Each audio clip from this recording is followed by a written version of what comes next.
sending me a message and saying, "Oh my gosh, this is great. Good job, keep it up." What the hell, Donna? So we live in Rome. So we've got to be out there Yeah. and No, I know. So I'm gonna we hold can't up be on here. complacent is what No. I'm saying. Yeah. We've got to move forward. I don't think that we've got to win by anyhow. I know. Let me grab these guys here. Okay. You yelling us up? Well, we've got. They can. Hey, Pete. They can stay in there. We've got a quorum here. We can start and then overturn them. Overtake them.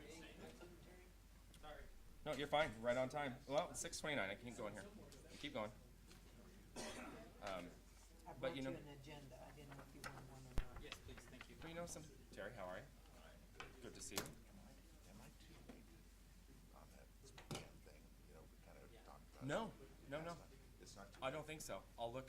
We can look tonight. Yeah, let's look. Okay. Because I looked at Or you know, I'll look in the morning. I don't have to work tomorrow because I'm going to chamber. I'll get it squared. I'll ask the question tonight. Yeah, that's fine. And see how many people want to go and get them registered. Okay. I can't because Change, Rotary's yeah, yeah. golf tournament that day. So And I told the chief that I would golf with him. yeah. We've got a new guy. I think I told you. I have a new public works guy for the summer health college kid.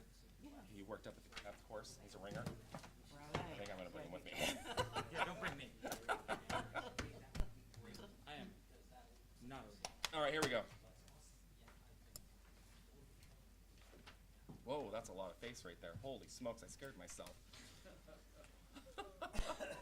Wowzers. Record. No. Uh-oh. Hey. Recording in progress. Oh, that didn't go over the top. Only came up to me. I don't see anything.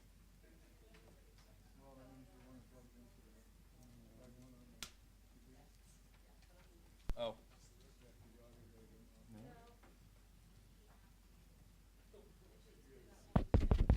Oh, this isn't on. Oh, this isn't on. Oh. First day. First day. There we go.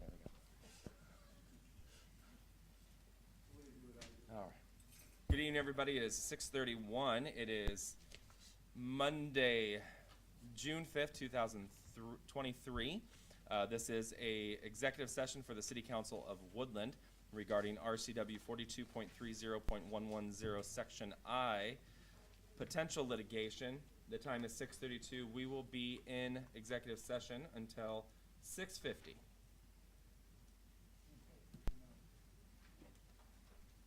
Recording stopped. It was the time, right? Yeah, time. Yes, Okay. yes.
Recording in progress.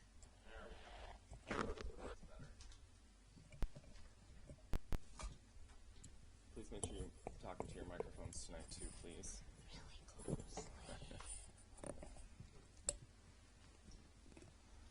Mr. Ray, you're the only one on with us right now. We took the camera out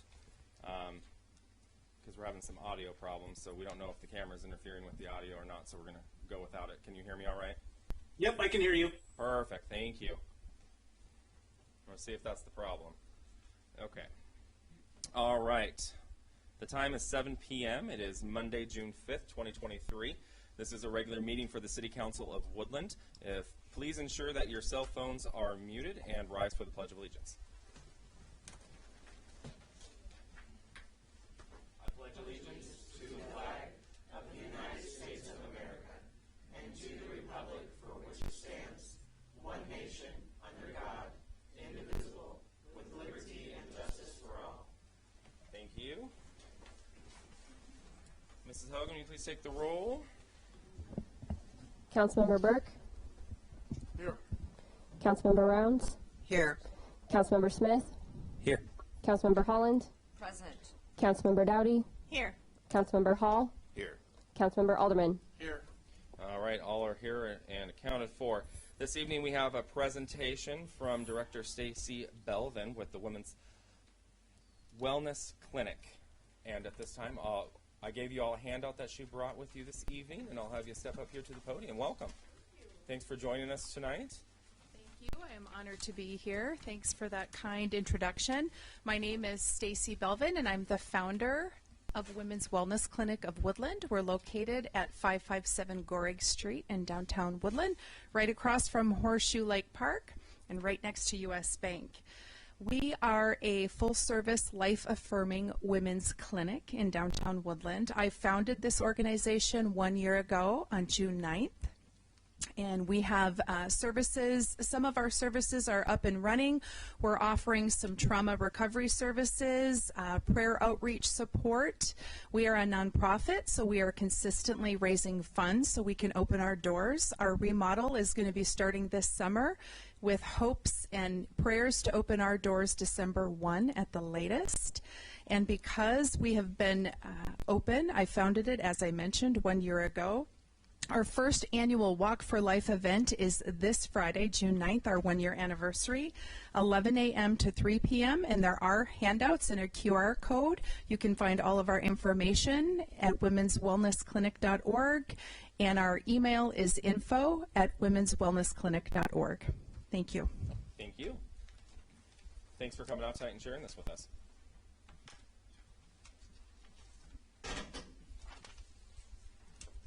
All right, next up we have citizen communication for items not on the agenda. Mr. Kinwisher. Good evening. Good evening.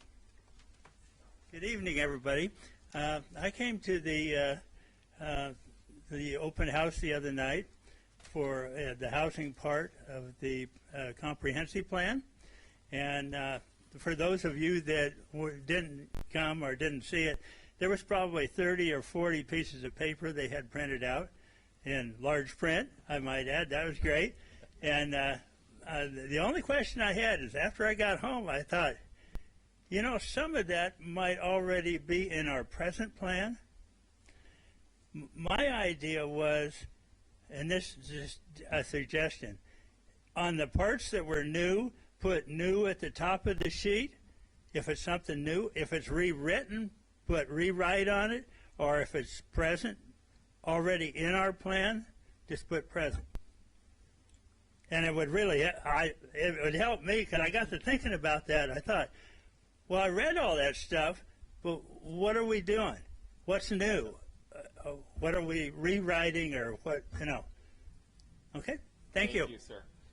Mr. Goddard, you want to address that? Yes. So for the record, that is what is in our current comprehensive plan. So we are essentially just asking the community to make sure that what we thought back in 2016 is still applicable to the community today. Perfect. Thank you, Mr. Goddard. Ms. Seymour?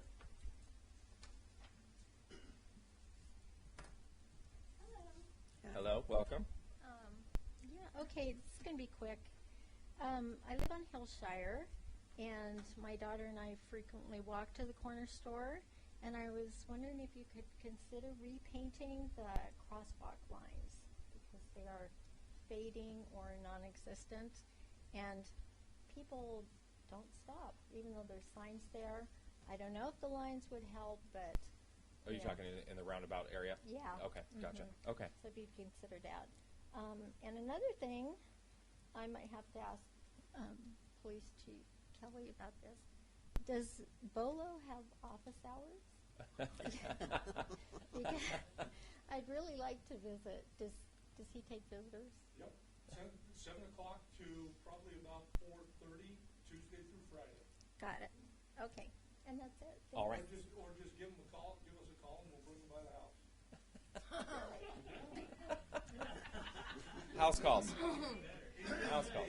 He's just as much your dog as he is our dog.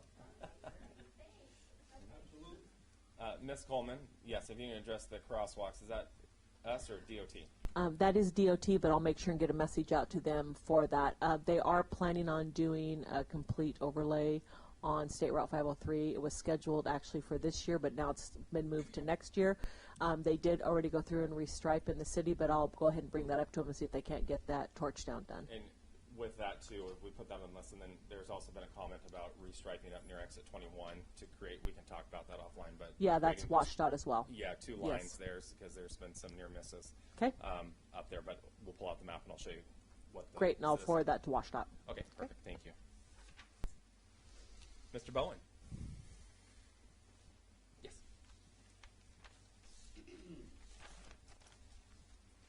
Well, first, I'd like to give a tremendous amount of credit for your recent posts, the information. Thank you. They should have been happening long ago. Nobody likes the PDF files and the websites. I changed it today. Talking around. Yeah. You're right up front with it, and that's a good thing. I don't think anybody's going to complain about their water rates going down or their sewer rates going down. You'll still probably have some detractors because you always have that in a group of people. That brings me to the real point that I was here, why I'm here. The last time I stood before this council, I addressed something I thought that was pretty important. But I've got feedback since then. It indicates that I'm one of a few people in town that are trying to harass or give the council or the city a bad time. I understand there's 5 or 6. I guess I put in that category because I was told when I stood before the council last time that I was argumentative and I was disruptive. Hey, all I was trying to do is stand here and intercede for some old people on my block, some handicapped people that were financially oppressed. That's why I was here. So, at that point, some people disagree with me and the things I've said and the way I think. I want, because you all take an oath and you all take an ethics thing, I want you to stand up right now and say, Mr. Bowen, butt out of Woodland politics. Don't make comments. Shut your mouth. I was told regarding infrastructure, don't harp at the council. Hell, anybody knows you can't control a lot of the infrastructure problems. But I was so far ahead of these people. I've been yakking at your liberals up there in Washington for years. And I got a hold of Mr. Orcott, Ed. I wrote him a nice long letter, expected a reply. I got nothing. I was going to not vote for him, but your letter said that he had responded. So maybe he's collecting information and then addressing it. But I want you guys right now to make up a mind. If you want me to be part of this, I will. If you want me to butt out, I will. But I want you to look me in the eye when you tell me that. Any questions? I have a question. Who told you with the butt out? I'm not going to I'm not going to say Because that. I can't speak for everybody in this council, but I want more people in here. I want to know what the problems are. If you can't come in here and voice your opinion and get cut down for it, then that's the real problem. Well, one of the issues I've had, and I think that people have read something in the chat that I've encouraged people to come here. That's the only voice they have. I think Mr. Travis is probably behind or Travis Goddard is behind the open house thing to get people come in. It fits with kind of a process called collective synergism, where you take everybody's information, you correlate it, you put it together, and you get something you can work with. Great idea, but it ain't going to work if you don't get people in. Absolutely. People have to be here. So, any of you guys got a complaint about me? Talk to Travis. He's going to have my phone number. He's going to have my phone number. You'll take any anonymous things. He didn't know that till just now. And tomorrow, if I can get my other car started, he's going to have lunch with me if he has time. Thank you. Thank you, Mr. Bone. And thank you for coming out, and no one's going to ask you to leave. Like Mr. Alderman said, we want to hear from you. Mr. Blyle. Good evening, and thank you for your service. First thing I wanted to say was thank you. My street got swept today. I've been waiting so long for that, and it was wonderful. Also, is this on? I can't tell. Anyway, I also had a chance to chat with Tracy about roads and stuff, because I was wondering when my road was going to get a little attention. Needs a resurface because it's really rough between a couple areas on Willow. So she shared with me a list, an inventory of all the roads and how their condition and a number of different aspects of them. It was really helpful. And so I learned that road is a 3 out of a worst ranking of 4. So it'll get its attention pretty soon. But the main reason I'm here to talk is about Planners Days, and we're just at the 2-week mark here. It's not this coming weekend, but the following weekend. The activity kicks off on Thursday night. Fireworks, coronation, pet parade, kids parade, chalk art on Thursday. Friday, not so much going on, but we do have the bingo and a recital. Saturday, the parade, the barbecue, the beer garden, the band, the muster, and the cruise in that evening, and then Sunday with the car show and the big raffle drawing. So we're still looking for more volunteers for the beer garden, more prizes for our raffle, and anybody that wants to give a hand, we can use all hands on deck that day. And I think that's all I have. Do you have any questions? Do I need to sign up? I'll help you to beer garden Saturday. Okay, I'm going to put together a sign-up sheet, and I'll email everybody. You have my email. Yeah. Tomorrow email. Yeah. Thanks. Thank you very much. All right. Thank you, Mr. Bly. Mr. Deinhardt. So, out of transparency, accountability here, I'm Todd Deinhardt. I am running for mayor.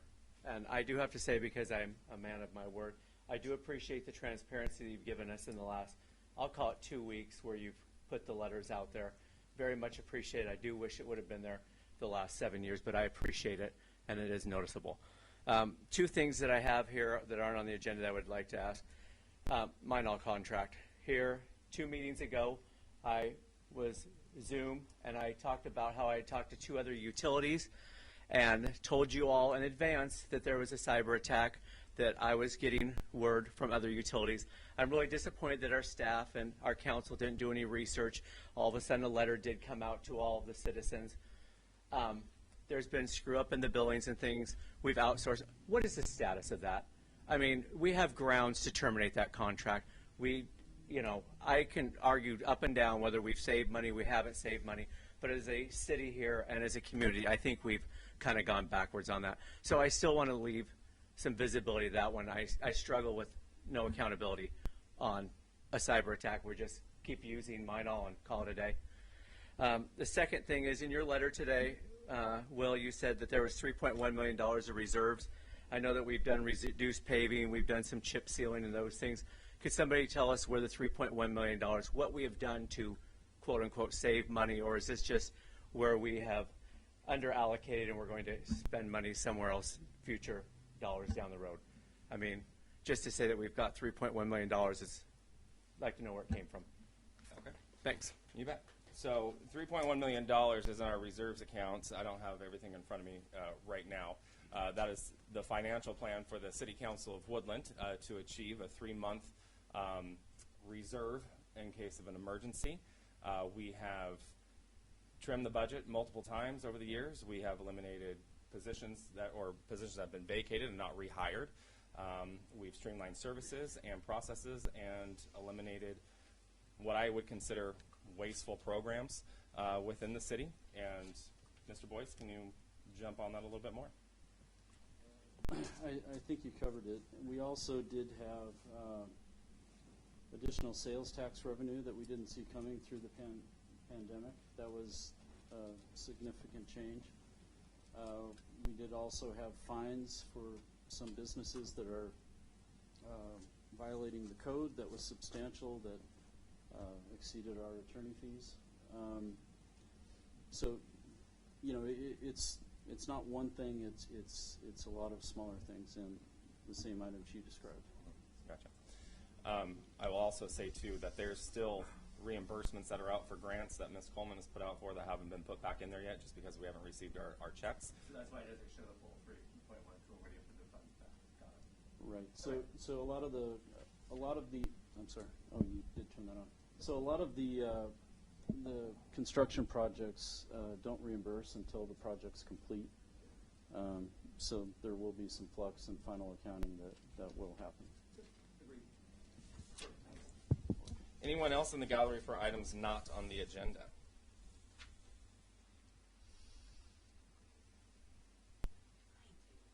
Yes, ma'am. Hi, my name's Maggie Smith.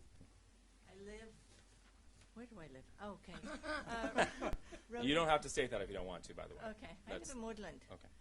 All right, I have been quite upset with this particular factory. It's called Advanced Nutrients, the fertilizer place.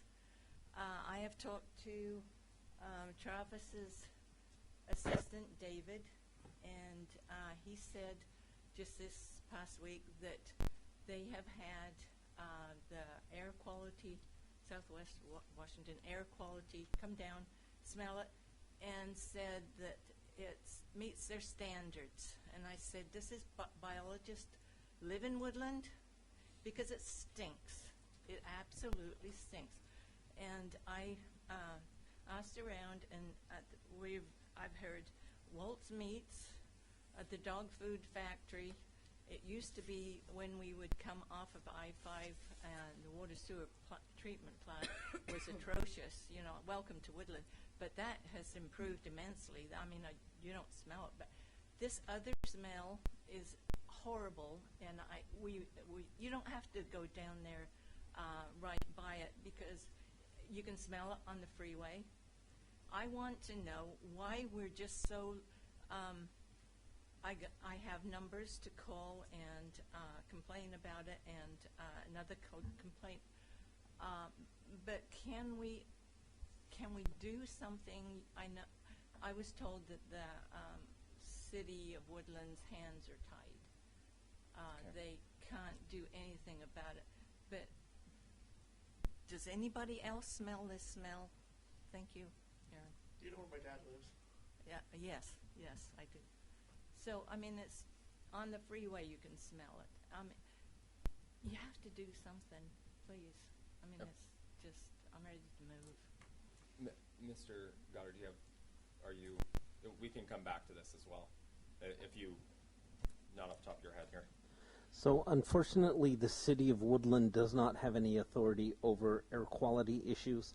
We refer those to the Southwest Washington Clean Air Authority, and they have responded several times, and a couple times they have talked to Advanced Nutrients, and it turns out that they were doing maintenance or needed maintenance done on their facilities, so they've invested considerable money into trying to improve their air handling system.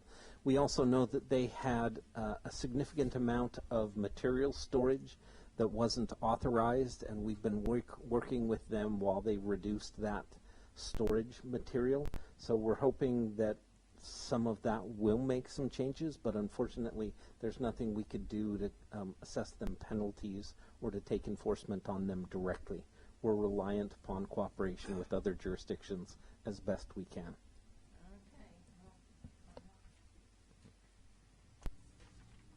Anyone else in the gallery? I have a comment. Mary Rip. Go ahead, online.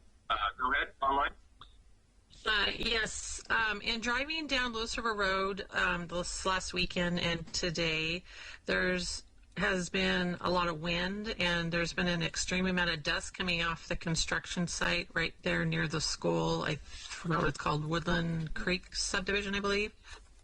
And it's almost like driving through a dust storm, and I can't imagine what the neighbors there are experiencing in their houses and properties. But just driving through in the car, it looked like driving through a cloud. And I'm wondering if the contractor can be more diligent in watering that down, or what they can do. We'll get somebody out there. I know we've had those issues in the past over on Old Pack Highway with the development over there. We'll get somebody over there to take a look at that and have a conversation. North Fork Elementary had the same complaint. Oh, okay. Nobody's reached out. Nobody has yet? No. No, I thought they said Not they that I'm did. aware of, no. Okay. I have one more question. I had sent you an email back about the utility account. I was wondering if we can set up a meeting. If you Yes, can I will. look at your schedule. Yes, and I will reach out. I'm not ignoring that. I'm back in uniform today, so it's my first day back. I had to prepare. But yes, I did get your email asking for a face-to-face, so I will get some dates over to you. Thank you. Okay, thank you. Anyone else online? All right, seeing none.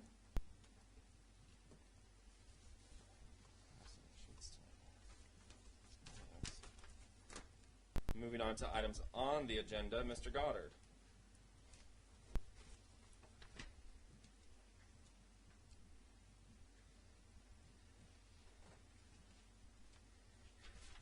Thank you. For the record, I would like to point out that I'm here as a private citizen, not as a city employee.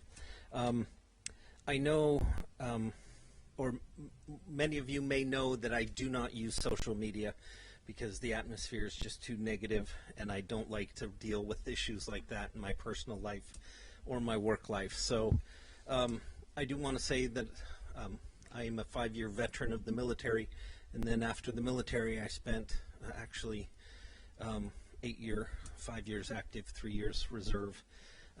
And then I've spent 25 years in government service since then, and I do believe that government service is a just cause, and it is a noble engagement for the citizens of the United States to work for a positive and good government. And in recent weeks, or in the little more than a week, there has been considerable online chatter about the definition or the park donation as opposed to a fee, and that kind of conversation upsets me. So I'm here to officially offer, for the people in the first week who might have paid that donation, believing that the sign said fee, not a donation, because they were erroneously printed the first weekend.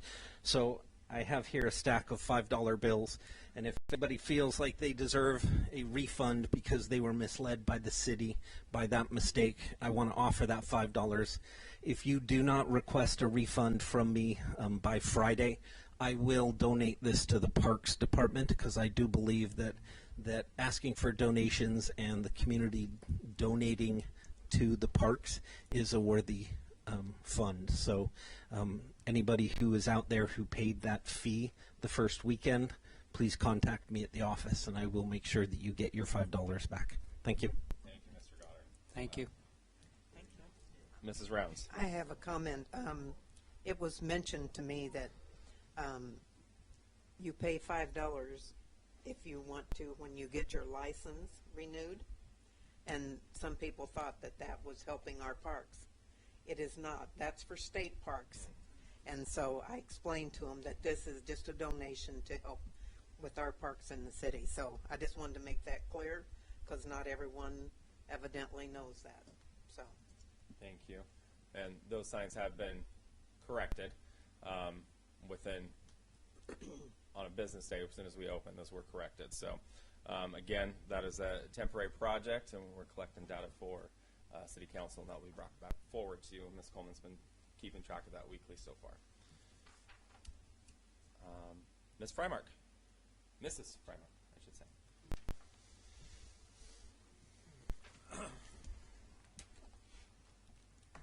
Good evening. Good evening.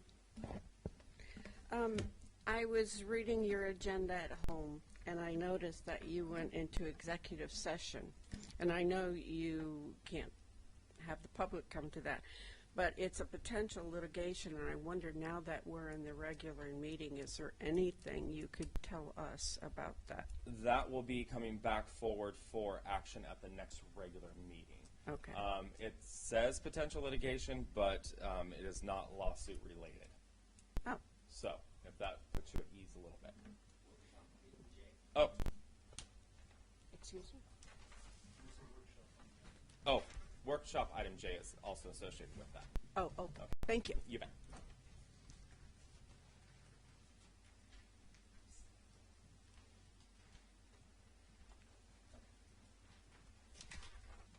Mr. Deinhardt.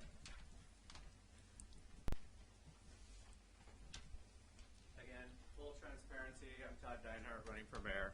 I want to make sure, I'm not being non-transparent here. Question on two things here.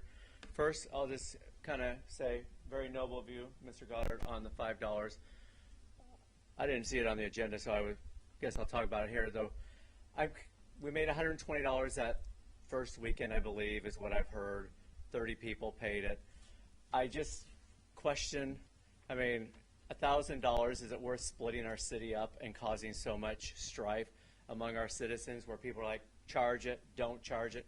At what point, as elected officials here, do you look at the better of our community and bring us back for the common good? For $1,000 of collecting funds, I just kind of look and say, is it the right thing? So that's all I need to say on the parks deal. And then the other thing I would like to ask is, on the agenda is the final allocation of the American Rescue dollars. The ventilation system was 60% over budget, $100 grand to 160. Who budgets, who estimates, who went out for bid on that? 60% is huge. And I guess I'm kind of disappointed. When you look at our schools, we have over 50% of our kids are on reduced or free lunch, and yet we're going to get rid of the $80,000 that was given to us from the federal government to help with our offset utility bills. You guys have just wiped that as a proposal here. If we have that type of community here who are needing assistance with lunch, who's to say they don't need help with our utilities? I would just urge and rethink that decision to cut that line item from our citizens. Thank you, Ms. Deinhardt. I think you're misinformed on what we're actually trying to do there. Isn't it just allocation, or wasn't there funds set there? And then There was funds set there, and those. Allocated? Can I talk? Yep, I was just asking. Right. So those funds were allocated for a utility assistance program. The last time we did this, nobody took advantage of it. In fact, we were on the phone calling, asking for people to take advantage of it, and we were denied. These funds either have to be reallocated or sent back to the government. What we can do with these, though, is put them back into the water utility and sewer fund. So to assist with the utility rates, and that's where those funds are being asked to go. There is a utility assistance program within Cowlitz County. It's through the CAP program out of Longview. As far as CAP fund run out of money, though. They're not fully. I'm not here to debate that. I don't work for CAP, so I'm not sure. As far as the ventilation system, Mr. Boyce, can you speak to that? So the idea behind the initial proposal was to get a better ventilation system, to keep viruses out of the building. The issue came, where we went out and got a contractor to propose a bid, and it came in around $160,000. It also didn't fix some issues we have with heating and cooling in the building, in that during the summer the front gets super hot with those big windows up front, and the back is cold. And after contemplating where the money could be best spent, our recommendation is to put it towards water projects, simply because there is such a concern about utility rates. And anything we can do to mitigate the cost for some of these projects, the better. I don't know if it will result in a rate decrease, simply because inflation is eating into some of those projects. For instance, and correct me if I'm wrong, Ms. Coleman, the water reservoir was originally estimated to be about a $3 million expense. Now it's closer to $5 million. So it just seemed like a better use of those funds, being that there was another entity with the utility assistance program. Did we miss anything? Anyone else in the gallery for items on the agenda? Anyone online? All right, moving on to the agenda itself this evening. Make a motion to approve the agenda. Second. Moved by Councilmember Round, seconded by Councilmember Smith. Mrs. Hogan. Councilmember Alderman. Aye. Councilmember Hall. Aye. Councilmember Dowdy. Aye. Councilmember Holland. Aye. Councilmember Smith. Aye. Councilmember Rounds. Aye. Councilmember Burke. The ayes have it. The time is now 7:31. We are moving into a public hearing regarding the Transportation Improvement Plan, or the TIP. At this time, I have no one signed up, but anyone in the gallery who would like to speak, now's your opportunity.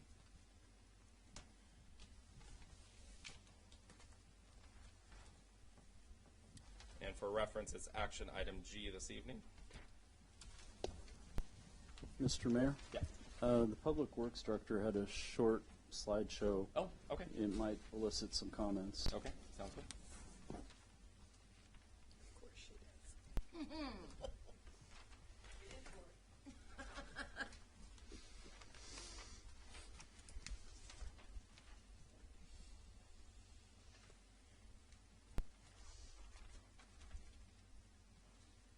So I wanted to do a slideshow so the audience could see it, our citizens could see, and then also I wanted to present to council members, because we have new council members, and I wanted to explain what the TIP is all about. So it's kind of just a read along. This is also available on our website, or I should say will be available after tonight. So basically what we propose every year is just a planning map. And with the planning map comes documentation that says what we're talking about on this map. And the whole purpose of the TIP is it's at our municipal level, and we put projects in there based on citizen feedback, WashDOT feedback, CWCOG, because they work in our area, their feedback. Anything that we know that's going on, any developments that are going on, we try to find the way to have traffic flow within our city, whether it's a bypass over towards Bottoms area or whatever. You might see 3 roads going down from north to south on the west side of the city, but just know that we're not going to put 3 roads in there. We just don't know who's going to develop the land, when they're going to develop the land, and how we do it. So as we know, the port started the development, we have Rose Way. We continue on that process. So that's the whole purpose of the TIP, and when you take the TIP and you approve it at our level, then it goes for adoption to the state. And when it's adopted at the state, then the state allows you to go out for grant funding through TIB funding, which we're doing on West Scott Avenue, so on and so forth. And we go for, let's say if I'm going to go for a grant on Gun Club, or if I'm going to go for a grant on North Pekin or South Pekin, that's where we get our funding from if we go for grant dollars. If we don't have any money available through our transportation dollars, through our general funds. So that's what the whole purpose of this is, just a TIP. It's internal. If you want to go to the next slide, please. So on here, we have to do it every year. It's a 6-year plan. We have to update it every year. And we just show the proposed projects on there. It doesn't, some of them you might go, well, that doesn't make sense. Why are we showing a bypass over there? Well, a lot of people out in the community don't know that we have people come in and talk to us, developers, and say, I'm going to develop this large project up in the north, or I'm going to do a big project out on Lewis River Road, because they come to us at pre-planning meetings, so on and so forth. So what we do is when we find out things, we think, how do we circulate traffic within the city? So again, we approve ours here, we send it to the CWCOG, the CWCOG sends it to the state approves it, it gets on their plan, and then we're available for funding if we want to go for grants, and so on and so forth. The next page. So these are the only changes that we made to it this year from last year. So we're removing the West Scott Railroad pedestrian project because we completed it. We got a grant for that. So now we're going to take it off the tip.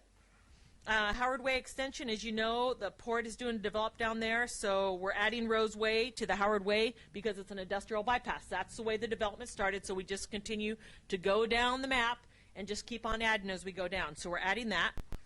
We're adding exit 22. Now we see there's some more traffic going around exit 22, so we're like, well, let's start to look at exit 22 now. We know that was just built not too many years ago, but now we're starting to see additional traffic and impact flows. So as we studied exit 21, we tied into exit 22, and we said, now what's really going on there? So we added that in there so we can get funding for that.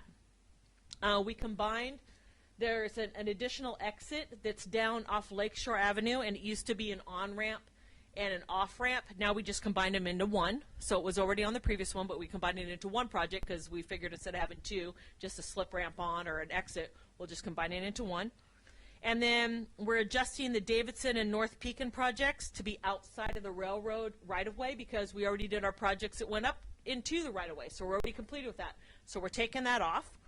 And then we're adjusting Gun Club because we were contacted by WashDOT and we were contacted by CWCOG and we're made aware of funding that's available. And they said, hey, we might want to recommend you update your tip to reflect this because we know of funding availability. So we're like, okay, great. So we update that. So when we want to go for funds, additional funds that are available on Gun Club Road, because as you are aware, we had a grant, then they pulled it back. They didn't think we would be able to allocate the funding, which we were able to allocate funding, but they said that's okay, we're going to pull it back anyway.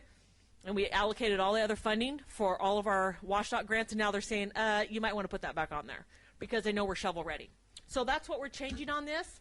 That's the only changes that we've done. The next two slides are just kind of because you can't see the map. This is all available on the website. This is just a split up of the top half, the northern part of Woodland, and then the next slide is just the bottom half, just so you'll be able to see. But I just want to tell you kind of what TIP is about. The Transportation Improvement Program, and then STIP is the State Transportation Improvement Program. And that's all we do. We update our map to get it to the state level so we can apply for grant funding on that. So that's kind of what it's all about. Thank you, Ms. Coleman. I'll turn it back over to the gallery at this time. I guess I have a question. Oh, Mr. Blau. Are you presenting different options for council to decide on at some point? Yeah, so after the workshop or something? No, so everything that's on this tip that we're presenting is for feedback. If you know of something that's going on and you have a suggestion, we ask that you bring it to us and then we can adjust our map accordingly. Travis Goddard and myself work closely together and with Jennifer, and we work with projects that we're aware of that are going on in town that we know how we need to circulate traffic so we don't get caught. So that's kind of what it's about. If you have any feedback, we open that suggestion. That's what this is about. But we don't get a lot of feedback. We haven't gotten feedback on it in the 6 years that I've been here. So I'm just making sure, because we get new council members that have rotated through, that you guys are familiar with what it is and what it's about. It's all available online, so you can look at that, but that's kind of what it's about. Mr. Boyce? I was just going to say it's on for action, Resolution 765, Action Item G. So it is on. But we're still in the public hearing, so citizens can provide comment.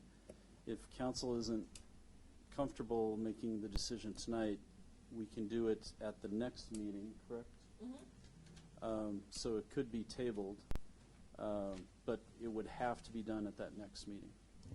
And it has been advertised in the paper, and it's been on our website, so just so everybody knows, it was advertised, I think for the past 30 days. It was in at least two different advertisements, so Mrs. Ray Keene. Jennifer Ray Keene with the Port of Woodland. So just to give a little bit of feedback on the portion that was highlighted along the railroad tracks from, I think it'd be Pekin on towards Wayland. Rail said no. BNSF. That does not work with them. If they expand into doing 3 lines, that means that you would encroach into their area. In addition, with the county stopping everything with the Donald's Farm and Ajo development, probably best to remove that bypass with Pinkerton and Wayland because our overpass was also rejected. Oh, it was. Yes. So we have gotten rejected for all of our funding.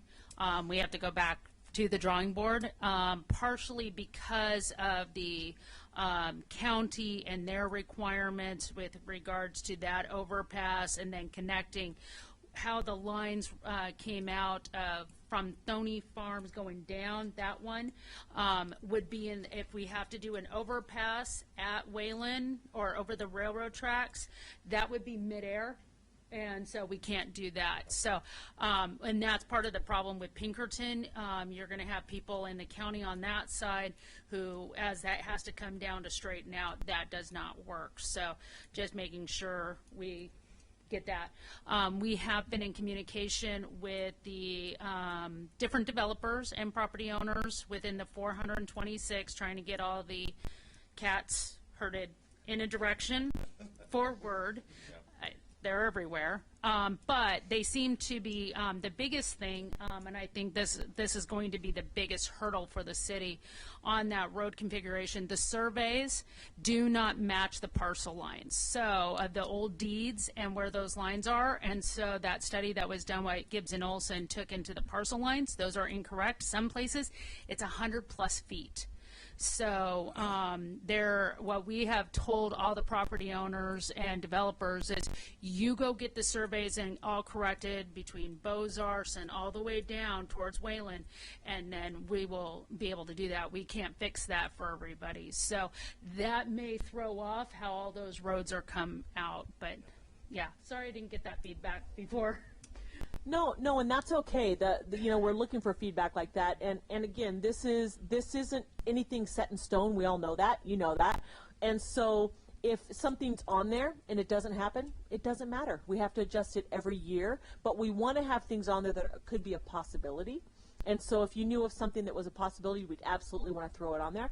If you know something that isn't a go, we can take it off this year, and if it's like, oh shoot, we can get funding for that the following year, we can put it back on. So, just so you know. I think one of the things of talking with Aaron Thoney, we may want to look at how their parcels are split and how those are, because some of those industrial lots are only like 3 or 4 acres.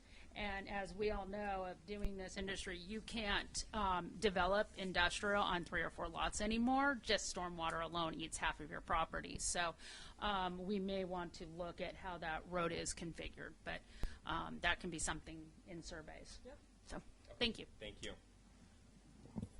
Anyone else in the gallery for the public hearing regarding the transportation?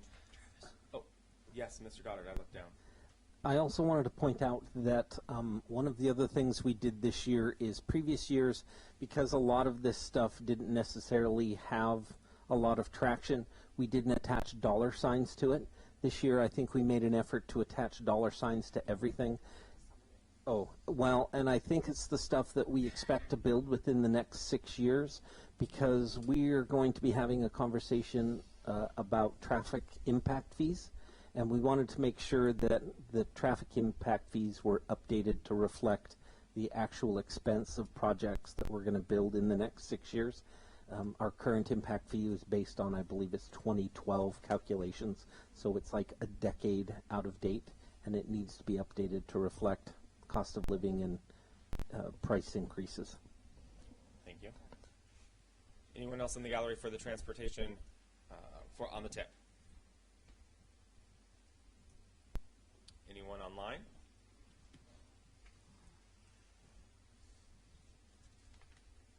All right, seeing none, the time is now 7:44. We are out of public hearing. And moving on to reports of City Council.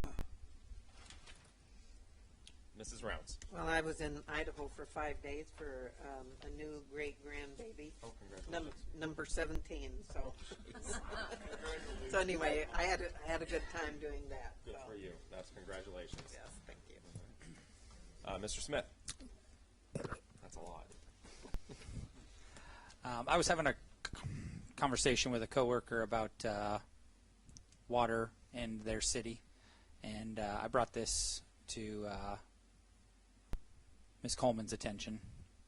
They send out a yearly flyer that discusses the water quality report projects that are happening. So I'll pass this on to you, but it might be a good thing to look at for the city. And I noticed that Councilmember Alderman wanted to do the same thing at pamphlets or flyers getting sent out, but this came across my info here the last couple weeks. Thank you. We'll get this over to, we'll take a look at this and see if there's something we can do with it. Mr. Alderman. Yeah, I've been out, rest of the last week and a half, really talking to a lot of citizens. That's kind of my charge right now, because I want to talk to everybody. I want to know what's going on. And a question that's came up from a couple different citizens, and this is for Chief Kelly. Maybe you might know. This is your arena. Side by side, city limits. We know it's legal there, but it's not supposed to be legal on state highways. We know 503 goes through city. So are they legal on 503 as they come down through there in city limits? Anything where the speed limit is over 35 miles an hour. Okay, so they're not legal in anywhere. Anywhere over 35 miles an hour, they're not legal. Okay. Okay. I had three different gentlemen ask me, and I told them I'll find out, because if I don't know, I will find out, and I will get back to them. So even though it's 503 and they're not allowed on state highways, as long as that state highway it falls in city limits and it's under 35 miles an we're hour. good. Yes, Okay. sir. Thank you. That specifically came up during when that passed. That specifically came up when it got passed, and they are okay on 503 in the town. So I figured I just Yeah. they asked, so I find out. I think there was a map during that when we passed it too that showed where they could go. I don't think they could go down Atlantic or Pacific, I think. That's because that's the right way of the interstate. Yeah. So I think those are the two that stood out the most that I remember. They have to be inspected by the department. They have to be roadworthy. They're inspected by the Department of Licensing. They have to be licensed. Okay. Perfect. Thank you. It's the golf carts that have to be licensed in the city. Mrs. Rounds. I just wanted to mention to everyone that Senator Ed Orcutt and Senator Braun and Senator Abrano will be at the chamber meeting tomorrow at noon at the Oak Tree. So everyone is welcome. So please try to attend. 12 p.m. Yes. Yeah. Okay. Thank you. Anyone else for reports to City Council? Yeah. Mrs. Dowdy. Well, there's just a lot going on with the Parade of Graduates and a lot of community events supporting our graduates. So I think it's exciting to see all the things going on with our graduates around town, and just local businesses and churches putting on events for them, and the schools preparing to cheer them on this week. So I just encourage you guys, if you see somebody that looks like they're graduating, just to kind of give them a attaboy. Yeah. Because they've worked hard and they've been through a lot these last 4 years. They kind of had a different go around than your normal seniors have. I think it's really great what the school does too. Are they still doing the parade? They are through all the schools, Yeah, yeah. and the band plays, and the always fun. vice principal. It's his last year too, and he leads all the seniors, and this will be his last parade through too. Mr. Yule? Mr. Uhlencott. Oh, I didn't know that. So Okay. it's kind of exciting, and all the kids are making banners and posters and stuff to cheer on the graduates. So fun. it's kind of exciting. When I started working in the schools, this will be my first group of students that I long-term sub for that's graduating. So it's really exciting to see this group Nice. graduate this year. So Nice. I'm excited. All right. Thank you. Seeing no one else. Moving on to Public Safety Committee. Public Safety Police Department met Chief Kelly informed the committee that the department hired one officer on June 1st. The new officer will begin his field training this week. Watch out, guys.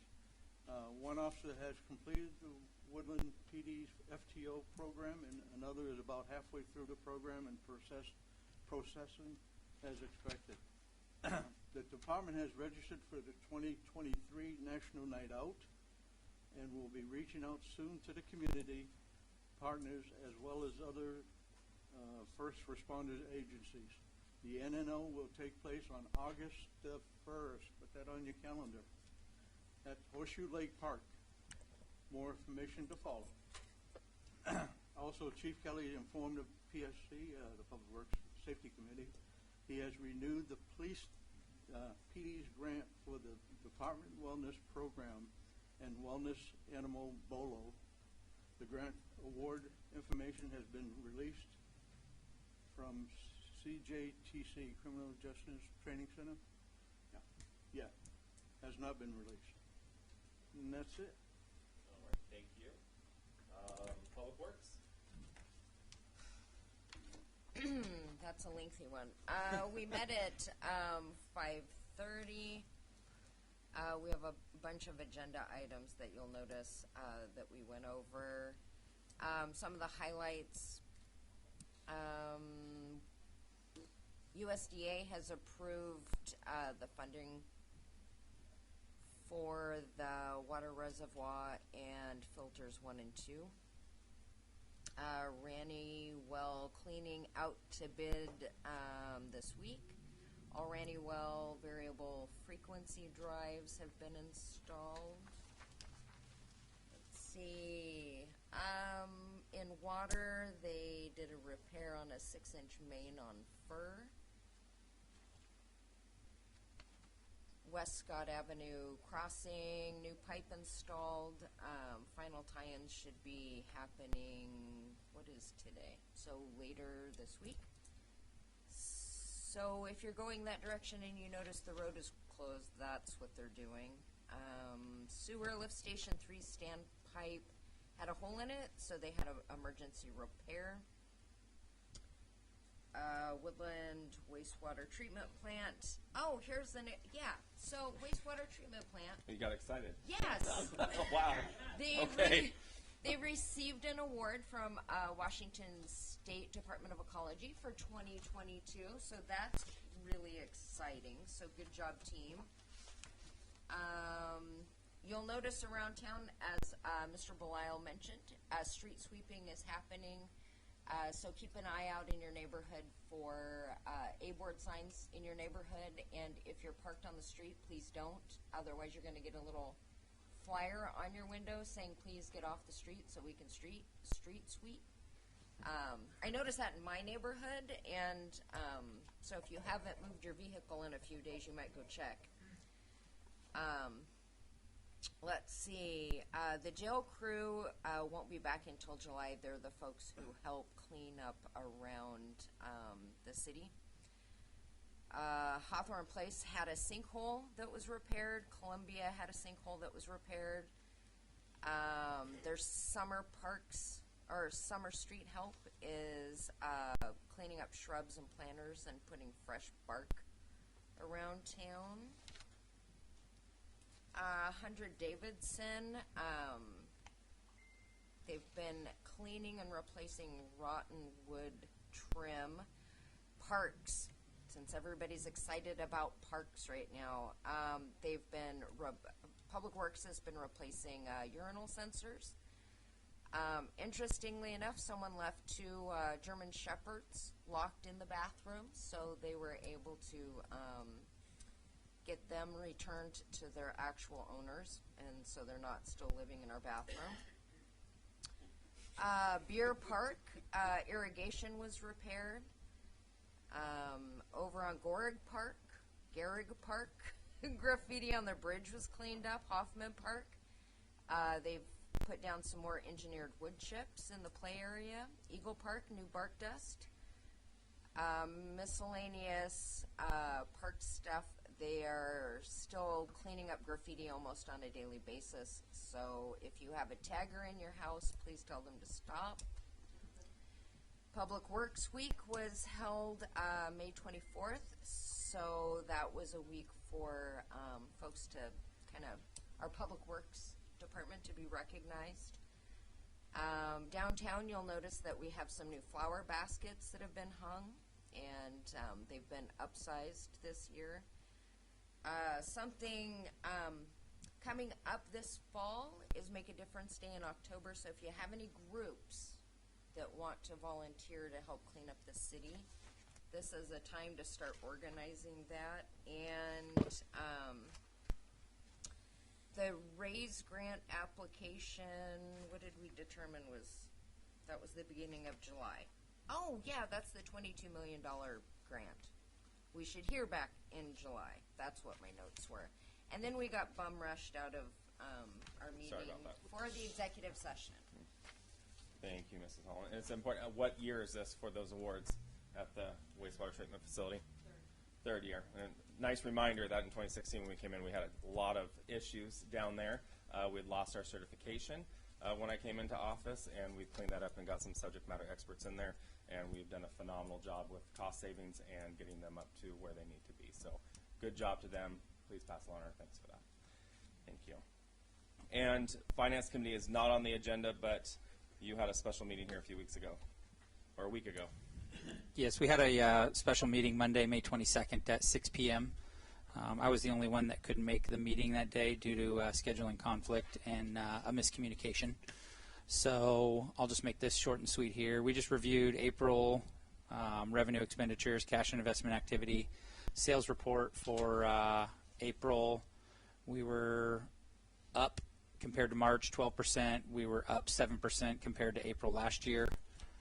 We reviewed the sales tax change coming in July 2023 and the Woodland Action report regarding housing. Yeah. That's all I got. Thank you. Thank you, Mr. Smith. And our next meeting is, help me out here, 2 weeks from now? It will be the next regular meeting. The next regular meeting? Yeah, so at 6 p.m. 19? 19. Thank you. 19. All right, thank you. Moving on to reports, advisory committees. Council of Governments attended that meeting last week. We had a presentation on flood management and mitigation in the county, and they're also asking for volunteers to come and listen to what we need at the Lower Columbia College, Community College. The outgoing president is leaving. Our president's leaving, and they are putting a focus group together to figure out what exactly the needs of our community are. So they're putting that focus group together, and if anyone on this panel is interested in attending that, please let me know, and I will get those dates over to you. Do you have anything for DWR? We have a meeting tomorrow at 1 o'clock. Okay. To go over what we have to do. 1 or 1:30? 1 o'clock, okay. Okay. Thank you. That's tomorrow? Moving on to my report, I've attached it. For the sake of time, I'm going to forgo anything else unless you have any questions for me at this moment. Think if there's anything that's not it. Oh, I attended dinner with the Clark County mayors last night, which is something I do monthly. I've got lunch with the Cowlitz County mayors this Friday. So we all like to get together and talk about improvements and programs that are going on out there. We talked about parks a lot at dinner. And also WashDOT and all the challenges that each entity has with WashDOT. I think that's about it for that. So, Mr. Boyce? So the AWC annual meeting is coming up in Spokane, and I haven't heard any council members indicating that they might want to attend. If we do have someone attend, we need to determine who a voting delegate would be, who is authorized by the city. So if someone is interested, we'll need to know. That's 21st to 23rd? Correct. And I was supposed to I've got a note here from Mr. Hall, and I didn't bring it up. Yeah, at the time that came up before, I wasn't sure what my agenda would be, but I'm available, and I would I actually would like to go to that if it's possible. Okay. No, last time I went, they recommended 3 delegates vote, that the city gets 3 votes. I'm just looking at it right now. So I believe that you can travel on the 20th, and That's it why we kicks had off on 3 the this year. 21st, and then I think it ends at noon on the 23rd. Is that, you want to go for the 20th to the 23rd? I can do it, yes. Okay. Anyone else? I can't. I was going to, I but was I too. can't. So If I could afford the vacation time, I would do it. Well, And mine is, that's kind of a ways away, and I can't really commit because It's in Spokane, just so. Yeah, it's a everybody's- busy season for me. Okay. Well, it looks like we're sending you, Mr. Hall. All right. All right. Oh, and you Represent the can, city of Woodland. if you bring the flag, you can be part of the parade of Oh. flags when you go at the beginning of the ceremony. We'll make sure we wrap that up. I'll need to hire somebody that can walk. No, you don't have to walk. Just putting that out there. Is Bolo available? Yeah. So, Councilmember Hall, would you like me to register you for the event? Yes. And I'll notify them we'll- you're a voting delegate. Yeah, we'll get together. Great. Okay. And I'll leave it at that. Okay. I know we're pressed for time. Anything from the staff if I go down the line here? Chief Kelly? One thing that we didn't cover in the Public Safety Committee, and it just came on me. Had a meeting with DOT today, talk about summer projects. There's only going to be one that really affects us, and that's when they start working on the deck of the North Fork northbound. So we know how punched our city gets whenever they do work on the freeway, so expect that. And that'll start in, I think, the end of July. And give them the good news. The good news is they're not doing any work on the 22 overpass until Which next was- year. Which is going to occur at the same time as the northbound Correct. construction.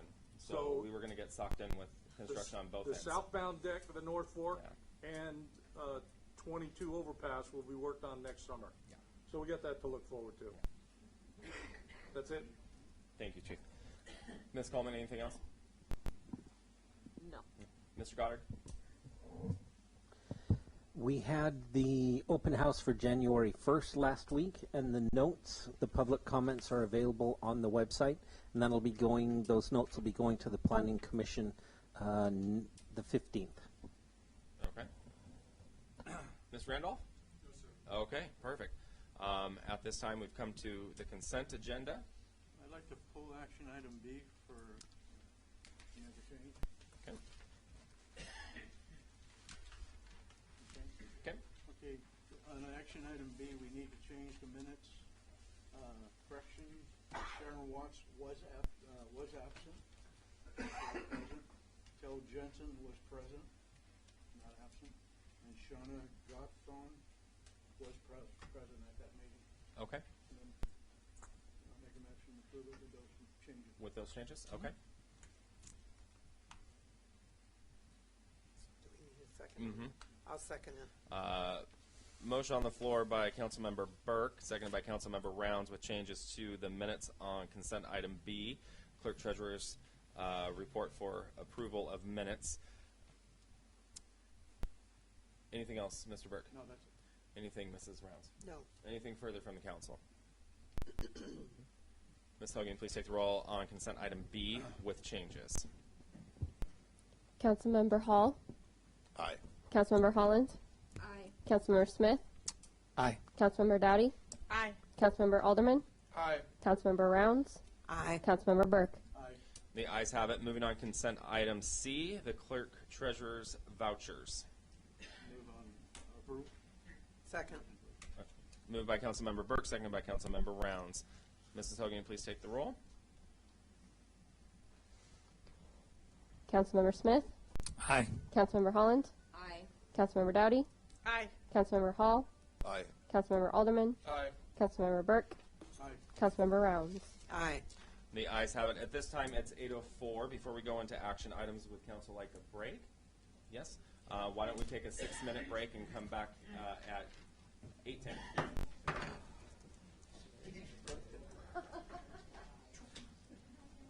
Recording stopped.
Recording in progress. There we go.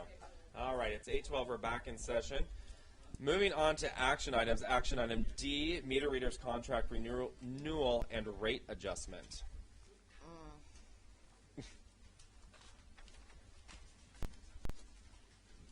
Action item D is in David.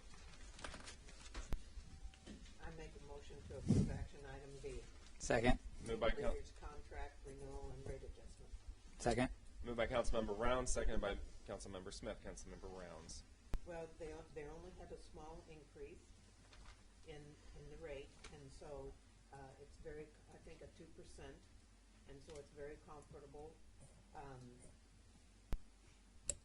So I think we just need to go ahead and renew the contract, just make sure that they're doing what they're supposed to do. So, Okay. Mr. Smith. Unless we had somebody better that was getting it done a little bit better from the issues I've heard. At this point, I don't see what choices we have.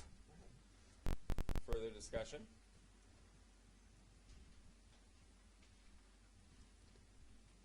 Seeing none, Ms. Hogan, will you please take the roll on action item D as in David, meter readers contract renewal and rate adjustment? Councilmember Dowdy. Aye. Councilmember Holland. No. Councilmember Burke. Aye. Councilmember Rounds. Aye. Councilmember Smith. Aye. Councilmember Alderman. No. Councilmember Hall. Aye. The ayes have it 5-2. Moving on to action item E, final allocation of American Rescue Plan funds.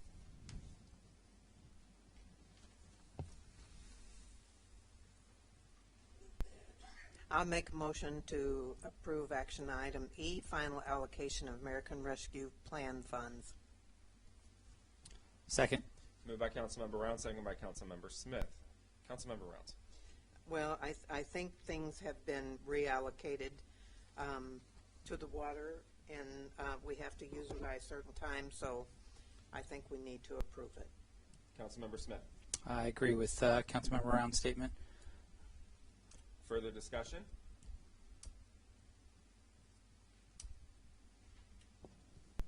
Seeing none, Mrs. Hogan, please take the roll on action item E, final allocation of American Rescue Plan funds, or ARPA.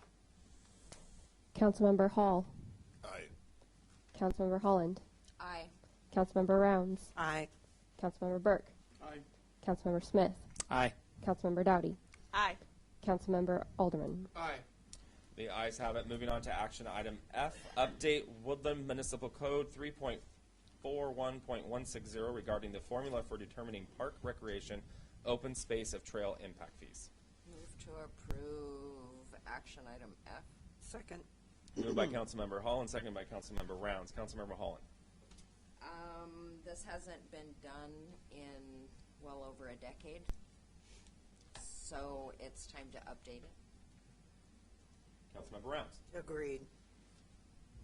Further discussion? Mr. Smith. If I'm reading this right, it's lowering the single-family dwelling and increasing the multi-family dwelling calculation rate. Is that? It is actually, let me find it out. Do you have yours handy, Aaron? I'm looking for it. Councilmember Alderman. So it's taking it from 2.85 to 2.71, and then putting the multifamily at 2.71, and it was 2.12. Yes, it makes it equal for all residents.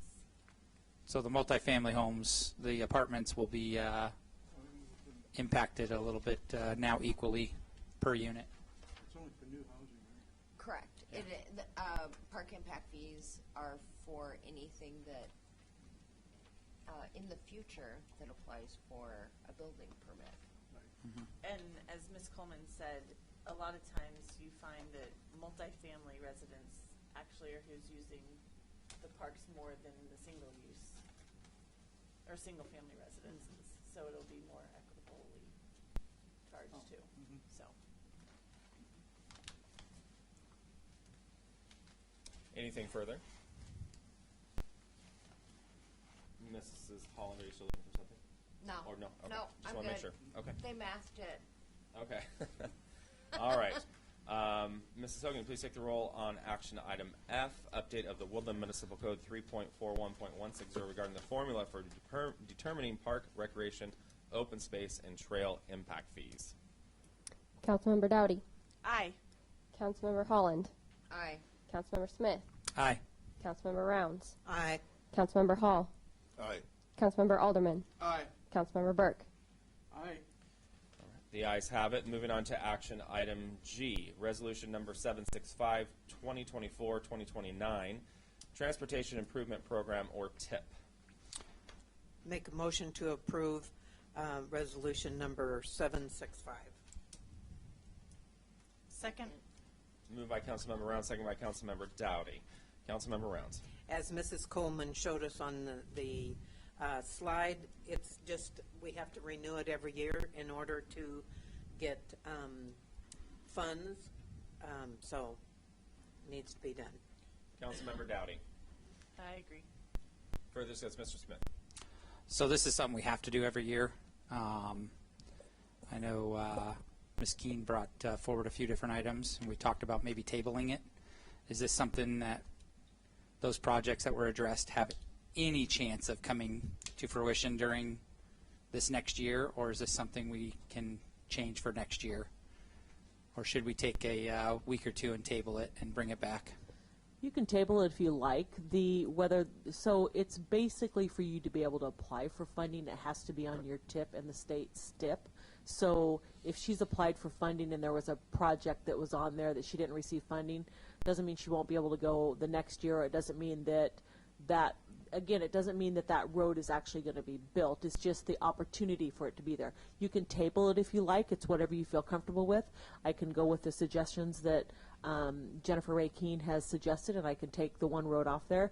Once you take it off, there's no opportunity for funding in that area. It has to be on there to get any funding. So you can leave it on. It doesn't matter. You could take it off if you want. It's entirely up to council. Okay, so kind of more the merrier at that point to expand opportunities. It's better to give your biggest wish and dream and to be able to have the opportunity than to not have something on there and to be able to have the opportunity pass you. But either way, if she already knows that it hasn't been allowed, if she wants to go for funding this next year or this next year, it won't be on there until the following June if she needed it back on. It's entirely what council wants to do. I just wanted to share with you how it works. So okay. It's your opinion and your choice. Okay, I just wanted to get clarification on it before we jump the gun a little here. Is this the one that we're still suspending right now? We don't charge transportation impact fees? This has nothing to do with that. Yeah. Further discussion? Okay. Mrs. Hogan, please take the roll on action item G, resolution 765. Councilmember Rounds. Aye. Councilmember Dowdy. Aye. Councilmember Smith. Aye. Councilmember Hall. Aye. Councilmember Holland. Aye. Councilmember Alderman. Aye. Councilmember Burke. Aye. The ayes have it. Moving on to action item H, CAP-18-TIB-2, two projects, Westcott and Guild FDR contractor selection, advanced excavating specialist. Specialist. Thank you. I can't get it out. LLC. Move to approve. I'll second. Moved by Councilmember Holland, second by Councilmember Rounds. Councilmember Holland. This is something that got put on hold due to COVID, and it's time to move forward. And AES is actually semi-local. They're from Kelso. So. Councilmember Rounds. I agree. Further discussion?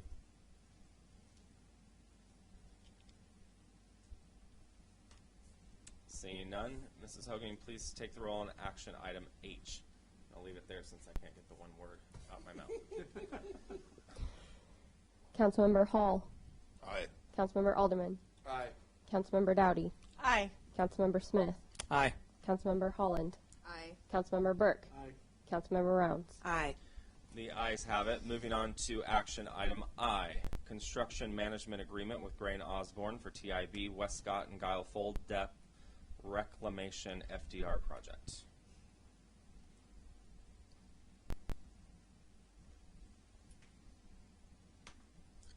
Move to approve. Second. Moved by Councilmember Holland, seconded by Councilmember Rounds. Councilmember Holland. Again, Gray and Osborne works a lot with this city on a lot of different projects, and this is just another one to move this particular project along. Councilmember Rounds. I agree with Mrs. Councilman. Further discussion? Ms. Coleman. I just want to bring comment forward in regards to both these projects for the construction management services and for the project itself for the full depth reclamation. As you know, we applied for this grant 5 years ago, and we applied for the grant 4 years ago, and the dollars were associated with that 5 years ago because you associate your dollars the year before you apply. And when we went to move forward on the project, TIB told us that we could not move forward because we had to do the railroad track crossing pedestrian safety. So we actually had to go out and obtain a grant in a very fast timeline, and we obtained a grant for the railroad crossing, and we completed that project. And then at the same time, we had an asbestos water line, so then we had to complete the asbestos water line project. And so then moving forward, now we're actually spending the grant dollars 5 years later, as everybody's aware, but they wouldn't give us a grant until we completed that project. So that's why the bids are a little bit higher than what they would have been 5 years ago. But we have asked for TIB for additional funding, and so there's a good chance that we will obtain that funding because the bids did come in a bit higher since it's 5 years later. But I just wanted council to know really what happened. We had to go from one grant to another grant, and then we used part of the ARPA funding to get the asbestos water line because we thought, well, if we're going to go in there, we might as well change the water line out too. So there's actually 4 projects going on that road, just so you know. What's the estimated cost of that? The railroad crossing was about, it was over $500,000 for the pedestrian. The water line is about 400. I'm ballparking it. I'm not looking at numbers on my spreadsheet.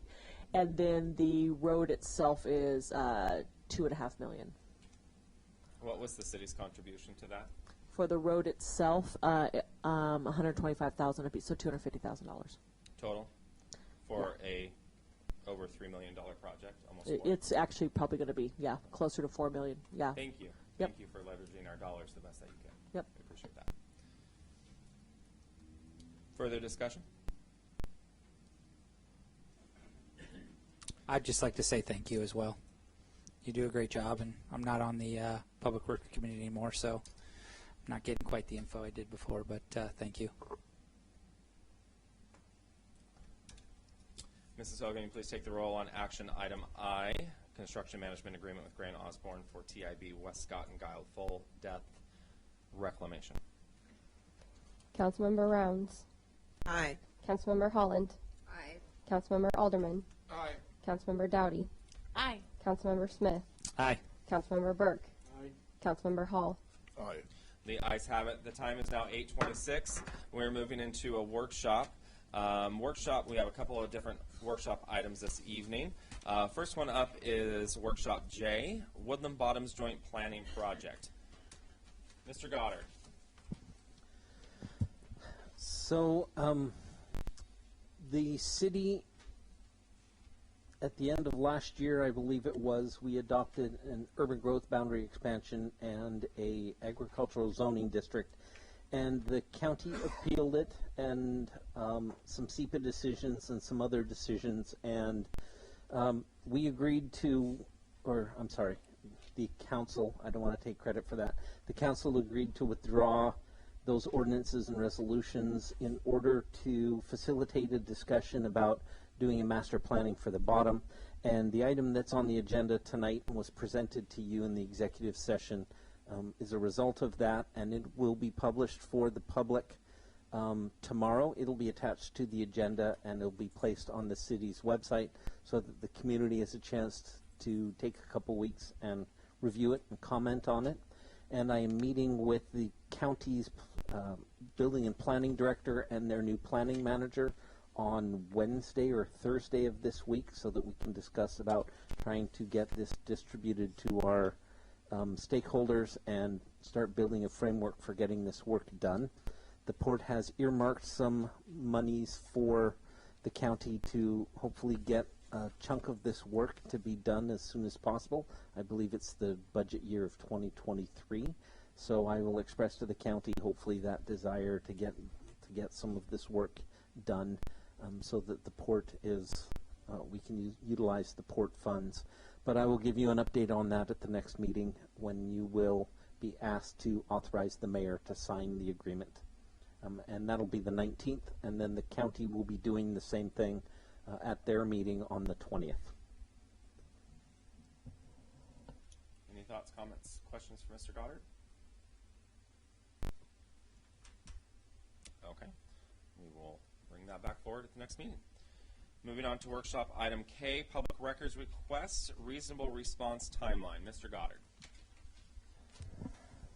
So I do have a quick PowerPoint presentation on this. Pete, do you mind? And before we get started on this, Mr. Goddard, are you going to go over why you brought this to council? And yes. What, okay, then I'll be quiet.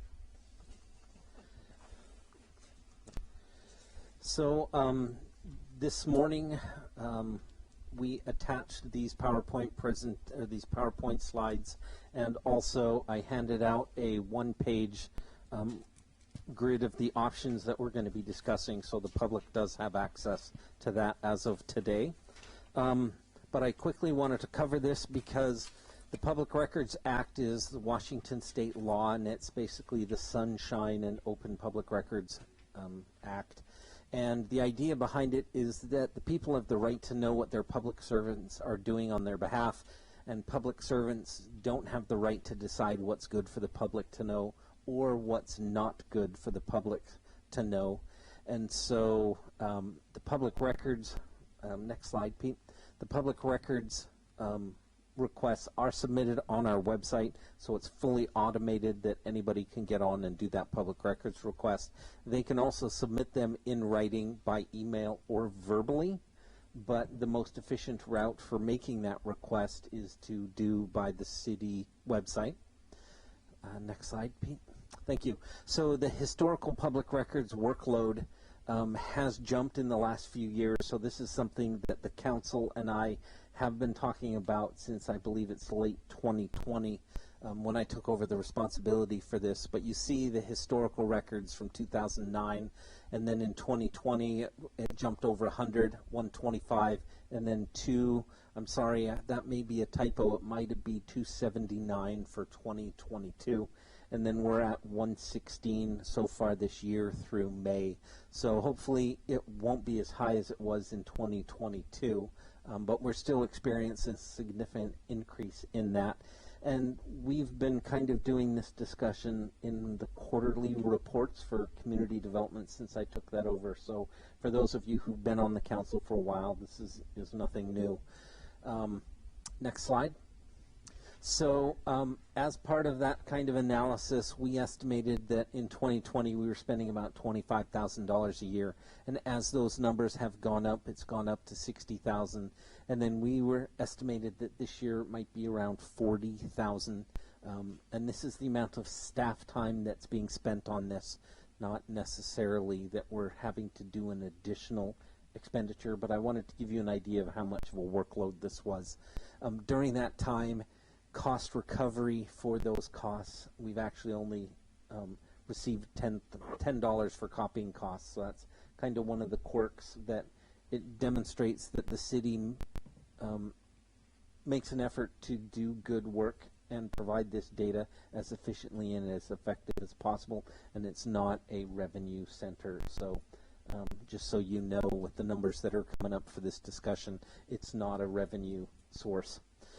Next slide. Thank you. So I also need to point out that while we have a public records clerk on staff and they are budgeted in the clerk treasurer's office, there are additional costs like attorney's costs which are not covered in the budget, and using a $250 an hour billing rate, which is kind of an estimate I got from two different attorneys, The Cowlitz County average is about $250 an hour. And we do need attorneys to review and redact information that is exempt from disclosure. Staff may believe that it is exempt, but we actually rely on the attorneys to make that call as to whether or not it's legally protected. And then they have to document their exemption or redactions that are made. So that's not a staff level function that we can do. And funds for this may not be budgeted depending on the scope of that request. Our administrative or our admin department budget does include a professional services where we pay the city attorney to attend meetings and to review documents. And that may or may not be enough to do the public records requests. So it depends on how busy we are and whether there's lawsuits going on or settlements that need to be negotiated. So that line item may cover public records requests or it may not. Next slide, Pete. Thank you. And in this case, we're talking about Public Records Request 1307, and the language for that is, good morning, I am requesting all emails for the city email of Will Finn from January 1st, 2016 to present. Next slide. And the reason why I am bringing this to you is because that could be 20,000 emails, and it could be 10,000, it could be 40,000, we don't know for sure. We're actually working with NextWorks to help us get our arms around that, because it includes not only incoming email, but outgoing email and email that might be deleted. And so we're trying to figure out a way to efficiently gather all that information and get it reviewed by staff and eventually the attorney. So this one is a little weird because it's big and it potentially is very large. Next slide, Pete. Thank you. And the the record clerk and I had a discussion, and she estimates that she can do 45 to 50 emails an hour, which is about 375 emails a day if they essentially worked on it in a day. Next slide. Which, if we're talking about 20,000 emails, could take potentially up to 426 hours, which is essentially, if you're looking at days, would be 53.3 days for a single employee. Next slide. The reason why I'm bringing this to you today as a workshop is because normally this would be something that we would discuss in the manager's meeting because it's a simple allocation of workload with our existing resources. But given that it is the mayor's email and to ensure that we have that public transparency, I didn't think it was right that we bring this up and discuss this with the mayor. I wanted it done in a fully transparent public meeting so that you could understand the issues that I'm dealing with. And what I'm asking you for is not necessarily a decision, because ultimately I receive my workload assignments from Pete Boyce, who's the city administrator. I think it's important that we get your guidance before we make that decision, and so for transparency purpose, we want it out there. Next slide. Oh, sorry, Pete, can you go back one? And essentially what I'm going to ask you for your input today is how much of an effort is reasonable when responding to this public records request? Because it is so big, there's a couple ways for us to wrap our arms around this. So the next one, Pete.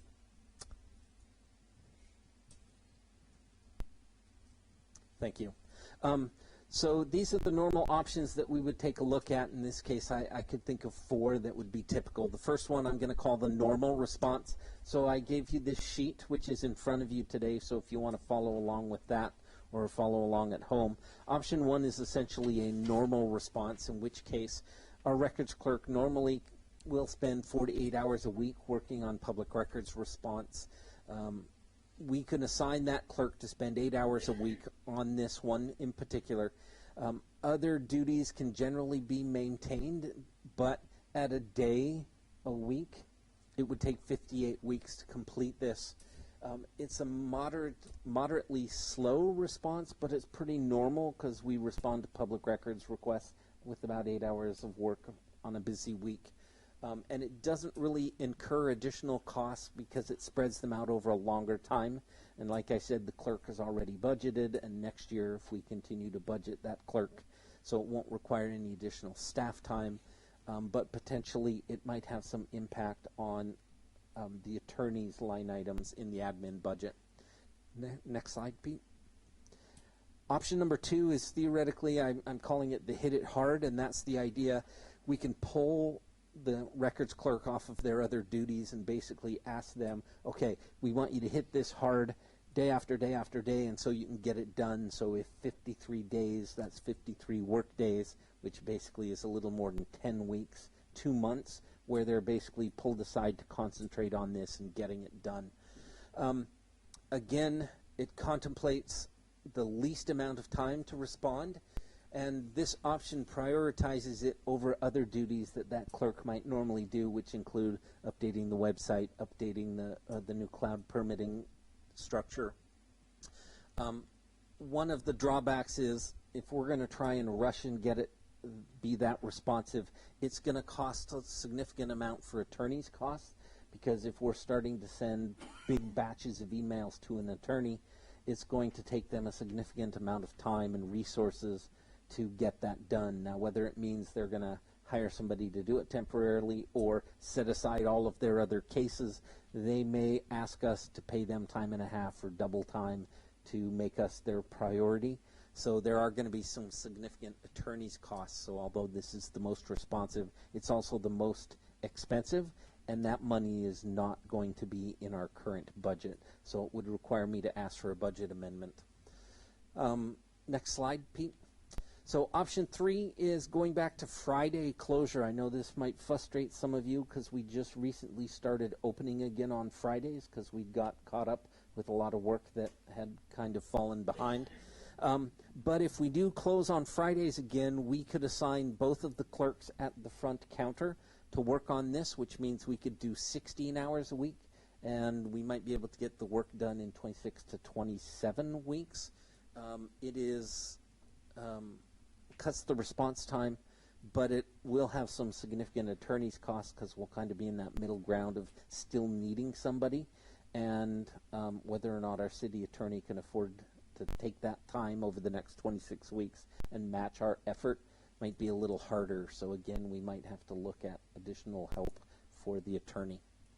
And then next slide, Pete. Option 4 is essentially slow but steady, and this would be the slowest of the response because it requires it'll leave the records clerk at their normal 48 hours a week.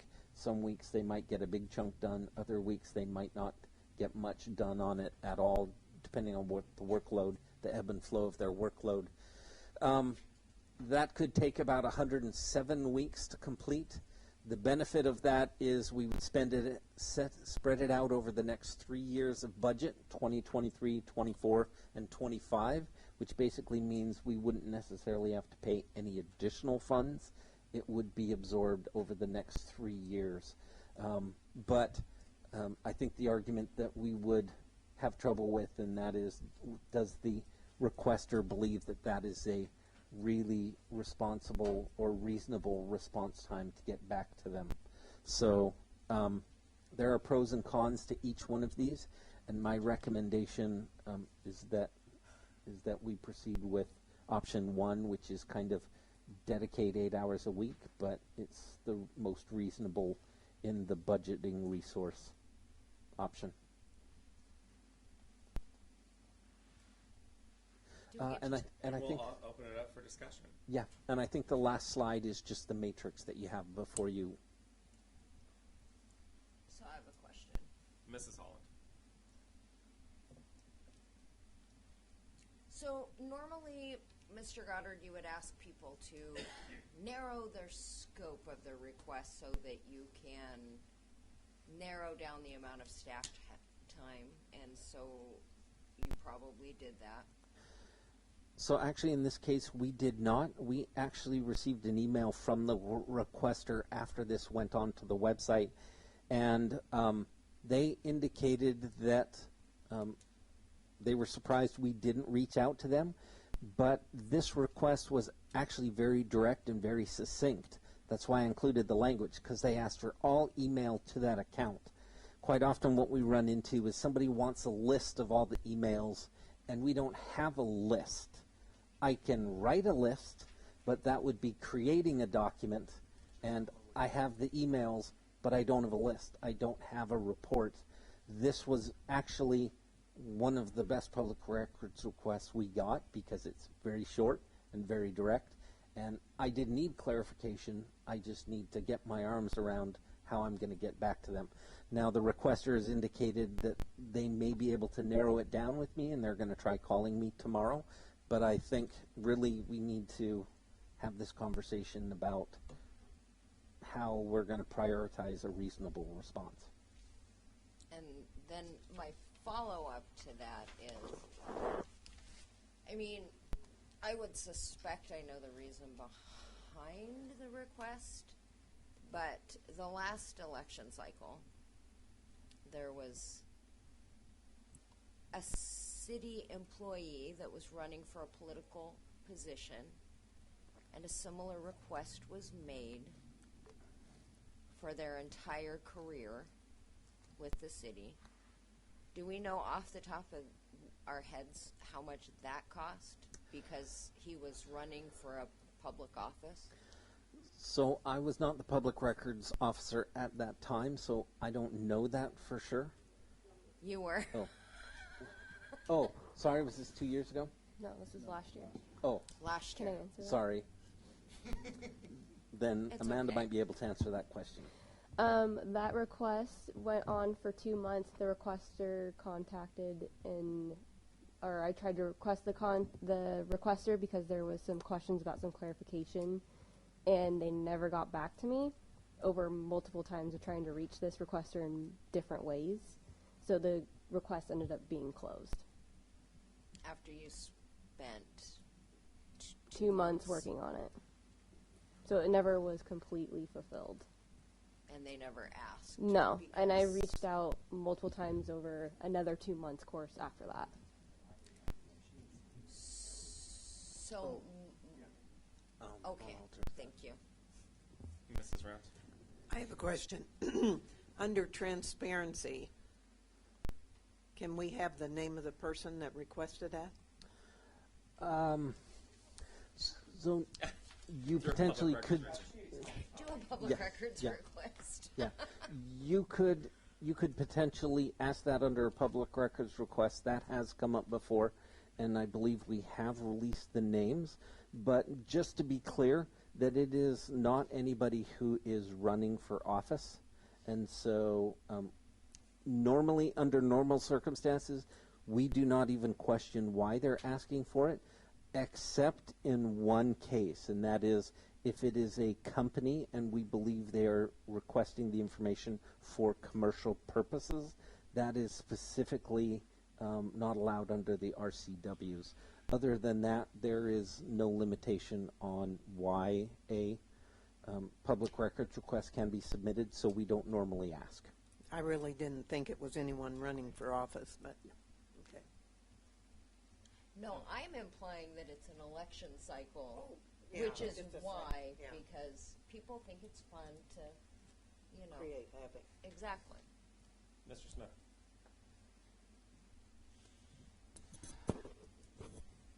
I'm personally okay with option one, but I would like you to reach out and narrow the scope down and ask which option, what they're wanting as a priority to try to help get the information they do want. And then if they're wanting to continue to fulfill that request, then keep progressing forward at that point. But if there is a way to reach out to try to reduce staff hours, I think that would be the best approach. Mr. Alderman? I agree with number one with Monty because we have to find a happy medium. We have to have transparency. I believe in it wholeheartedly and keeping people informed. But there also is a fine line where that's the biggest complaint I hear from people is the wastage of money. So there is a fine line there, and I would wholeheartedly agree with option number one.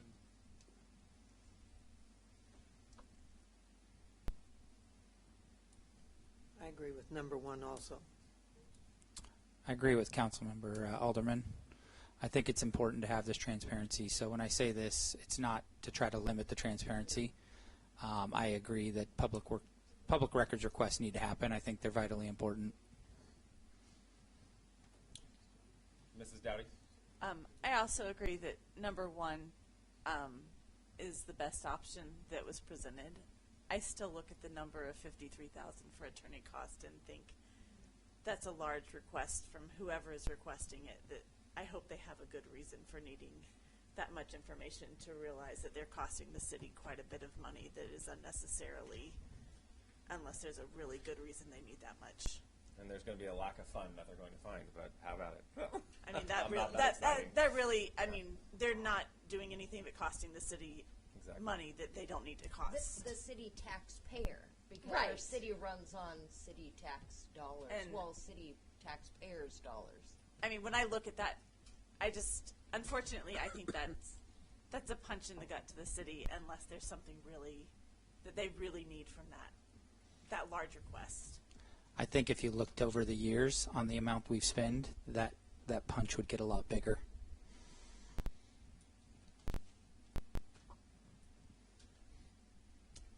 Any other questions, Mr. Goddard? Got your direction? All right. Thank you. Moving on to our third item during the workshop, and that is council rules in regards to the agenda itself. I wanted to have this discussion during a retreat. However, I wasn't there. I would like to change up the agenda and maybe streamline it a little bit and to allow for public testimony before a vote is taken. So I would like council to consider removing the citizen communications for items on the agenda at the beginning of the meeting and moving that into a portion of where public testimony can be made just before consent items, since those are grouped together, and to allow for anyone to step up and make those comments. And then as we go into action items before a vote or a motion is made, to allow for public testimony before each one. I'd also like to streamline the reports of the advisory committees and the staff reports as well, and come up with a better system of that, because they're on here every first meeting of the month.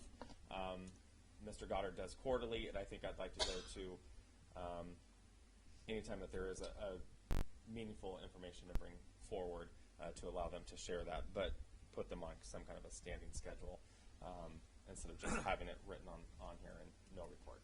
So I would like to have that discussion with you, mainly around the public testimony. And your thoughts? I like the idea of people being able to testify if after they've heard the information that we're giving before we vote on it. I like the idea of people being able to say something. So. And I remember one meeting we were discussing something, and people were visibly frustrated that they could not comment on the info that was presented. So I would agree it would be nice to have some public comment period. Now that I guess the question's on timeline of how long we allow public comment, because I don't think anybody wants to be in here till 1 a.m. So I think Well, the current rules state 5 minutes. I was going to say. And most of the time, the majority are within that time or slightly over. We don't cut them off too Okay. often unless we have a packed house and we're trying to get as many testimonies through. And council rules are that we're out here by 10 p.m. also. so it would be moving the first one down and keeping it originally 5 minutes. If that's what council wants. Yeah, I'm okay with that. I thought we were adding a second one. No, to I would like to eliminate the one that is on the agenda, keep the one that is not on the agenda. So, I mean, I can go back to the list. We heard a number of things this evening, of things that were not on the agenda, but to remove that line item for on the agenda and put it right before each action item instead. Are you also including something for maybe even when we do like workshops, having a moment where they can even? Oh, we can, absolutely. I think I that think is that's really a good important idea, too. because a lot of times they come and by the time we get to a next meeting and they want to talk about it, they're not always able to be here at those meetings. That I think adding something Okay. there is important too. Yeah, and that's what I would like to see, especially for doing an action after a workshop. And I think that's we're trying to eliminate that, so we're allowing it to digest and then bring it back again. We're trying to absolutely avoid trying to do a workshop and then an action item afterwards. Okay. But I think as a council member, I like hearing what they have because it helps me process the workshop as well by hearing public comment right Okay. following it. Okay. I like that. I think it sounds pretty good. I think if we don't like it, we can always change it back. All right. It's your, it's your rules. Yeah, right. So, just to refresh my brain here, so you want items not on the agenda and to stay where it's at? Yes. And then we're going to move item number, what is that, Well, 7? for example. So it would then go down to, Right before the consent items, right? Yes. or So- action items. And Consent. action. Yeah, so basically I would make the same as anyone that would like to come up and speak on the consent items. Okay. Allow that to open up. You take their advice, their comments, and then you can take your vote on consent, and then for each action item, do the same exact thing. That would, So we moved items A little back. bit more real-time information instead of at the beginning of the meeting and going through everything, and then. and it does, because when you're here, by the time we finally get there, you kind of forget what anybody even said, because it may have been an hour. Right. Depending on what the situation is. What is the, so this is just the process. This is a council rule. This agenda is a council rule. Right, Yeah. so I'm just, and I can't with all of the chitty chatter, it makes my brain fry out. Okay, so we're gonna go to before consent items, okay. Mhm. I've been looking at the same format for over 8 years. Yeah. So I just gotta get my head yeah, exactly. Well, and we made some changes. I want to say it was in 17 because all the committees used to report out at the same time. And So it we took forever. broke those down to 2 per meeting now to help with that, so we can get to the action. Gotcha, okay. Public hearings would stay in the same area,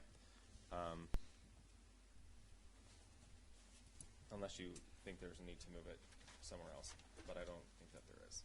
And then what would it look like if you're doing one after a workshop? We try not to. No, she's saying Like now, okay. Oh, I got you. So we just then so where tonight are we we gonna discussed stick that? we discussed the Woodland Bottoms joint planning project. Okay. After you're done discussing it, you can have testimony from the community come up. You can go back and continue talking about that if there's something that you want to have addressed, and then we would move on to the next item in the workshop. Okay. That way, because tonight we had a presentation from Mr. Goddard. We had a presentation from Ms. Coleman. So after those presentations, have your discussion and then take your Have testimony public from, testimony. and Okay. then make any adjustments if needed. That's a way better way of doing things. I think that would end some of the frustration of people not being able to voice some. So. Okay.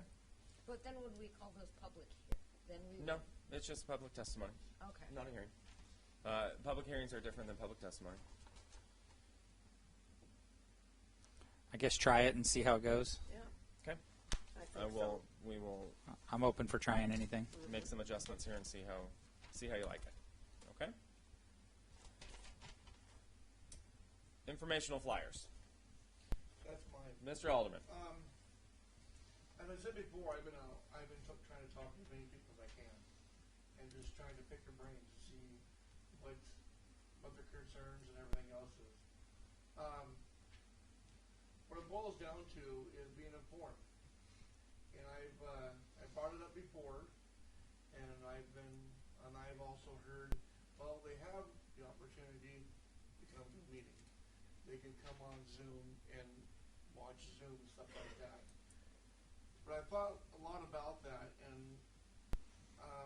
that's just not possible for some people.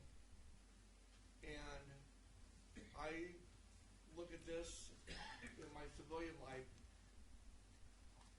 We contract for Weyerhaeuser. I'm a logger, and there's been lots of times my boss has sent me to a meeting with Weyerhaeuser and wants to know what was said. Well, what would happen if I told him, "Well, too bad, you should have been there." It wouldn't go over very well, because what I believe is, and I hope all of us think this way, is we work for the people of Woodland, and we need to figure out a way how to keep them informed. I hate the word educate, because I don't want to think anybody think I'm say they're not educated, but we need to keep them informed somehow. I thought that we talked about it in a workshop on a Saturday. Thought it was a great idea, and I just don't want to I don't want it to get swept under the rug. This is something I really believe needs to be done, even if it's something like a quarterly kind of newsletter to go out and hit the highlights of what's going on with the city, because that is the biggest problem that I've seen so far between people I've talked to, social media. Everybody goes on assumptions or what they believe is what's going on, and they couldn't be further from the truth. So I think it would cut down on my belief. I might be wrong. I'm still learning on this. I'm still new to this. But I believe it will cut down on a lot of the mudslinging if they had the facts.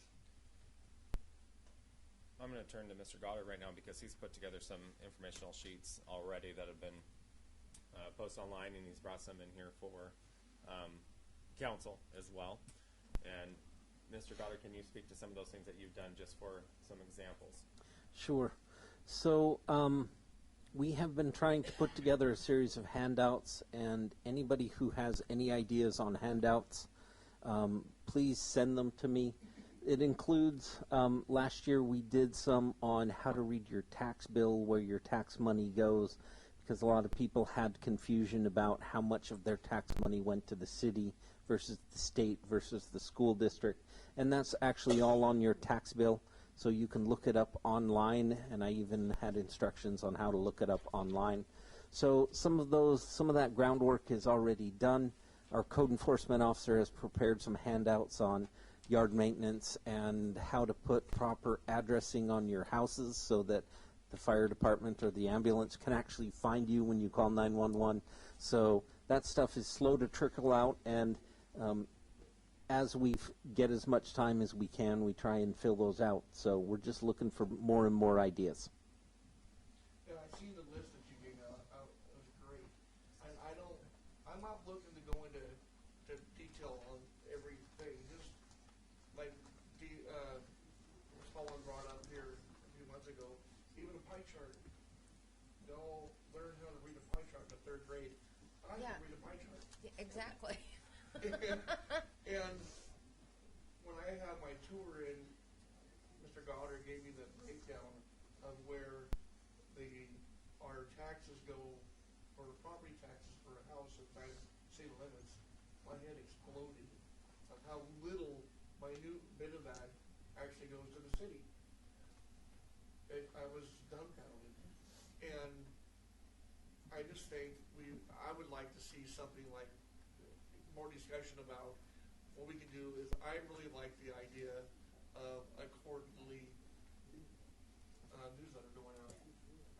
That way, they're informed. So I'm thinking, like when they have historically, when the clerks have put information on utility bills, like multiple bills in a row will be, your bill is going up, your bill is going up. Hey, your bill's going up, and then the bill goes up, and then everybody loses their mind, and it's like it was literally on your bill. Like and then the inserts, I realized that like when PUD or whatever, if you get them in the mail, what's the first, they have that little thing, what's the first thing you do? You check it. I mean, so I know they have so much stuff on the website, like literally you go to the front page and it's right there at the top, right now. Park donations at the top. So everybody losing their minds, you can just click that, and then it goes right to the, and I don't have the answer, I just know I have seen, no matter what information you give people, there are people who are resistant to, like, accepting, here's the answer. Here's the answer. I've given it to you 5 different ways. Here's the answer. You didn't give me an answer. You won't listen. I don't know how better to give it to you. And that's kind of where I feel like from the clerk's standpoint, they can put together something. And then how do we disseminate it to people? Because apparently you can't, nobody wants to go online. They'd rather ask Facebook or go to City of Woodland website. So do we mail them out, and then what does that look like? How much does that cost us? And to whom do we send it? Do we send it to all of 98674? Do we send it to just the people inside? I would say inside. I would say inside, Right. that's our taxpayers. And do not put it in the water bill.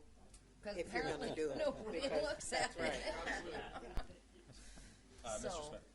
So that pamphlet that got mailed out by the city of Kaiser, a coworker lives in Kaiser, and he actually appreciated that pamphlet that went over the water report, said everything in the water report, told him about what projects were going on and everything. If anybody wants to look at it, I don't know if you still have it on you. Set it in the folder there. Might be something to look at, but that little pamphlet he said he gets yearly, and they mail it out to him, and it's just postal customer in that area. Doesn't, Tracy, don't you send one of those out?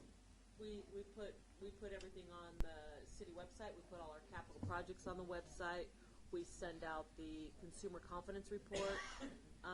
It's in their utility bill, the link, and it's all on the website. It's required by the Department of Health. I know. I'm looking at Miss Ray Keene right now because I know the port. Is it quarterly? No, we do it annually. Annually, one annual report goes out in a mailer, right?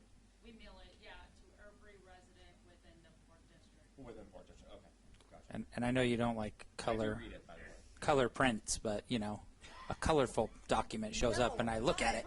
But what they would do is they would go to put it out to bid on the small works roster for printing. So like a printer in either Vancouver or Longview would bid on that, and then. I just got to take my jab. So We it do would that. not. Bulk mailing, So correct. it's not the city office photocopiers anyway. This is one of the things that's been brought up numerous times, and I think if we take the extra step, not to give them excuse not to be informed, because we all know no matter what, there's always somebody, you're never going to make everybody happy. If you think you are, you're great. But as long as we take that extra step to realize, yes, we work for them, we are going to take the extra step to keep them informed. So now if they say, oh, we didn't know, well, that's your fault. You had it in your hand, you should have read it. That's my thoughts. I think it's something to look into. Okay. Well, the school also does one, right? Doesn't the? Yes. Yeah, because I seem to think every so often I It's get very one of those. similar size to the ports. Yeah, it just. Yeah. They do it electronically only. Oh, they don't mail it anymore. Oh. Unless they want taxes. Oh. Budget cuts. I mean, Yeah.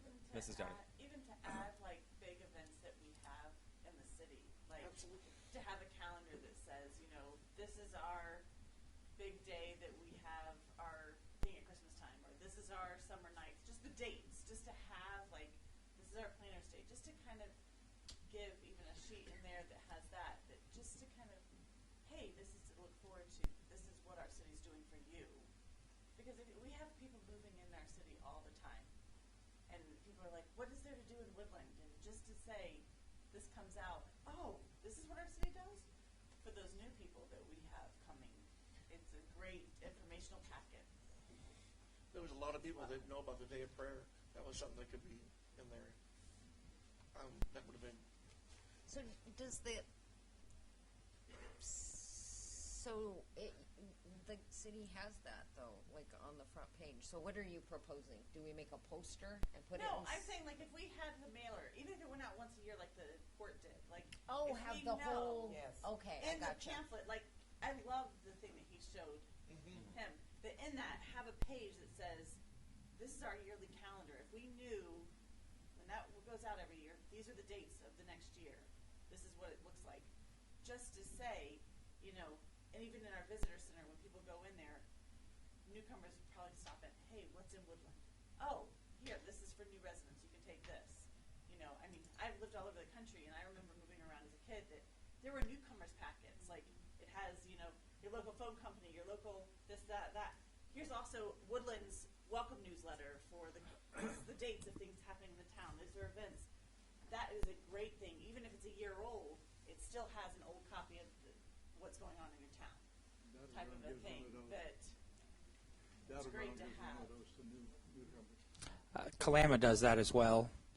I went to a restaurant there about 2 weeks ago, and they have flyers on all of their tables.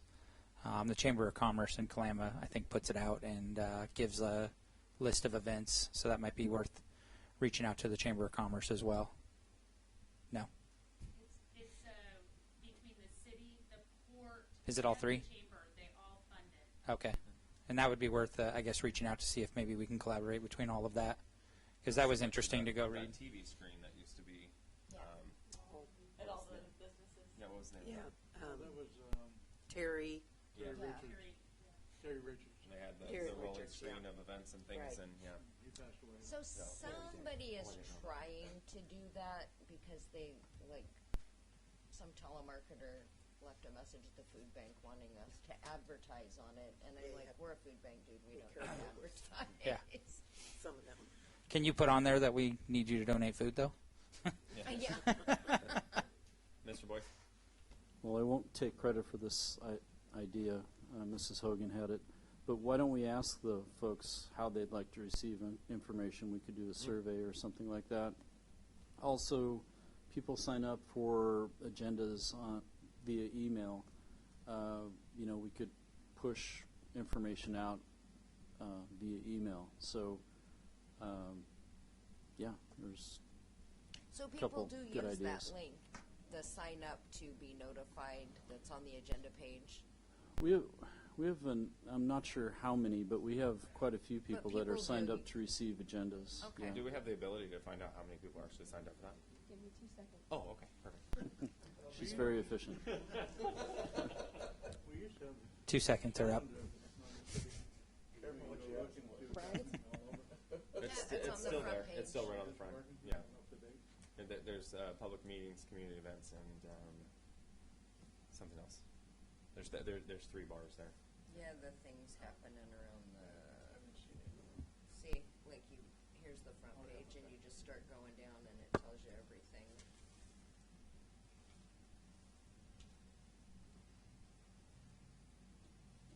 You know, the chamber does the email thing, and that comes out Weekly. Weekly. I think it comes out Yeah, and maybe so even twice a week. It comes I out really like like every day. Jennifer's idea of. Well, another email. I like that idea of having the port and the city and the chamber working together. Kind of break it up and each have a spot and share the funding, and that way all the information gets out. Mrs. Hogan? So we have 105 subscribers currently, but keep in mind you can select what meeting you want to subscribe to. So some just subscribe to one type of meeting, some subscribe to all, some subscribe to free, but we currently have 105 total.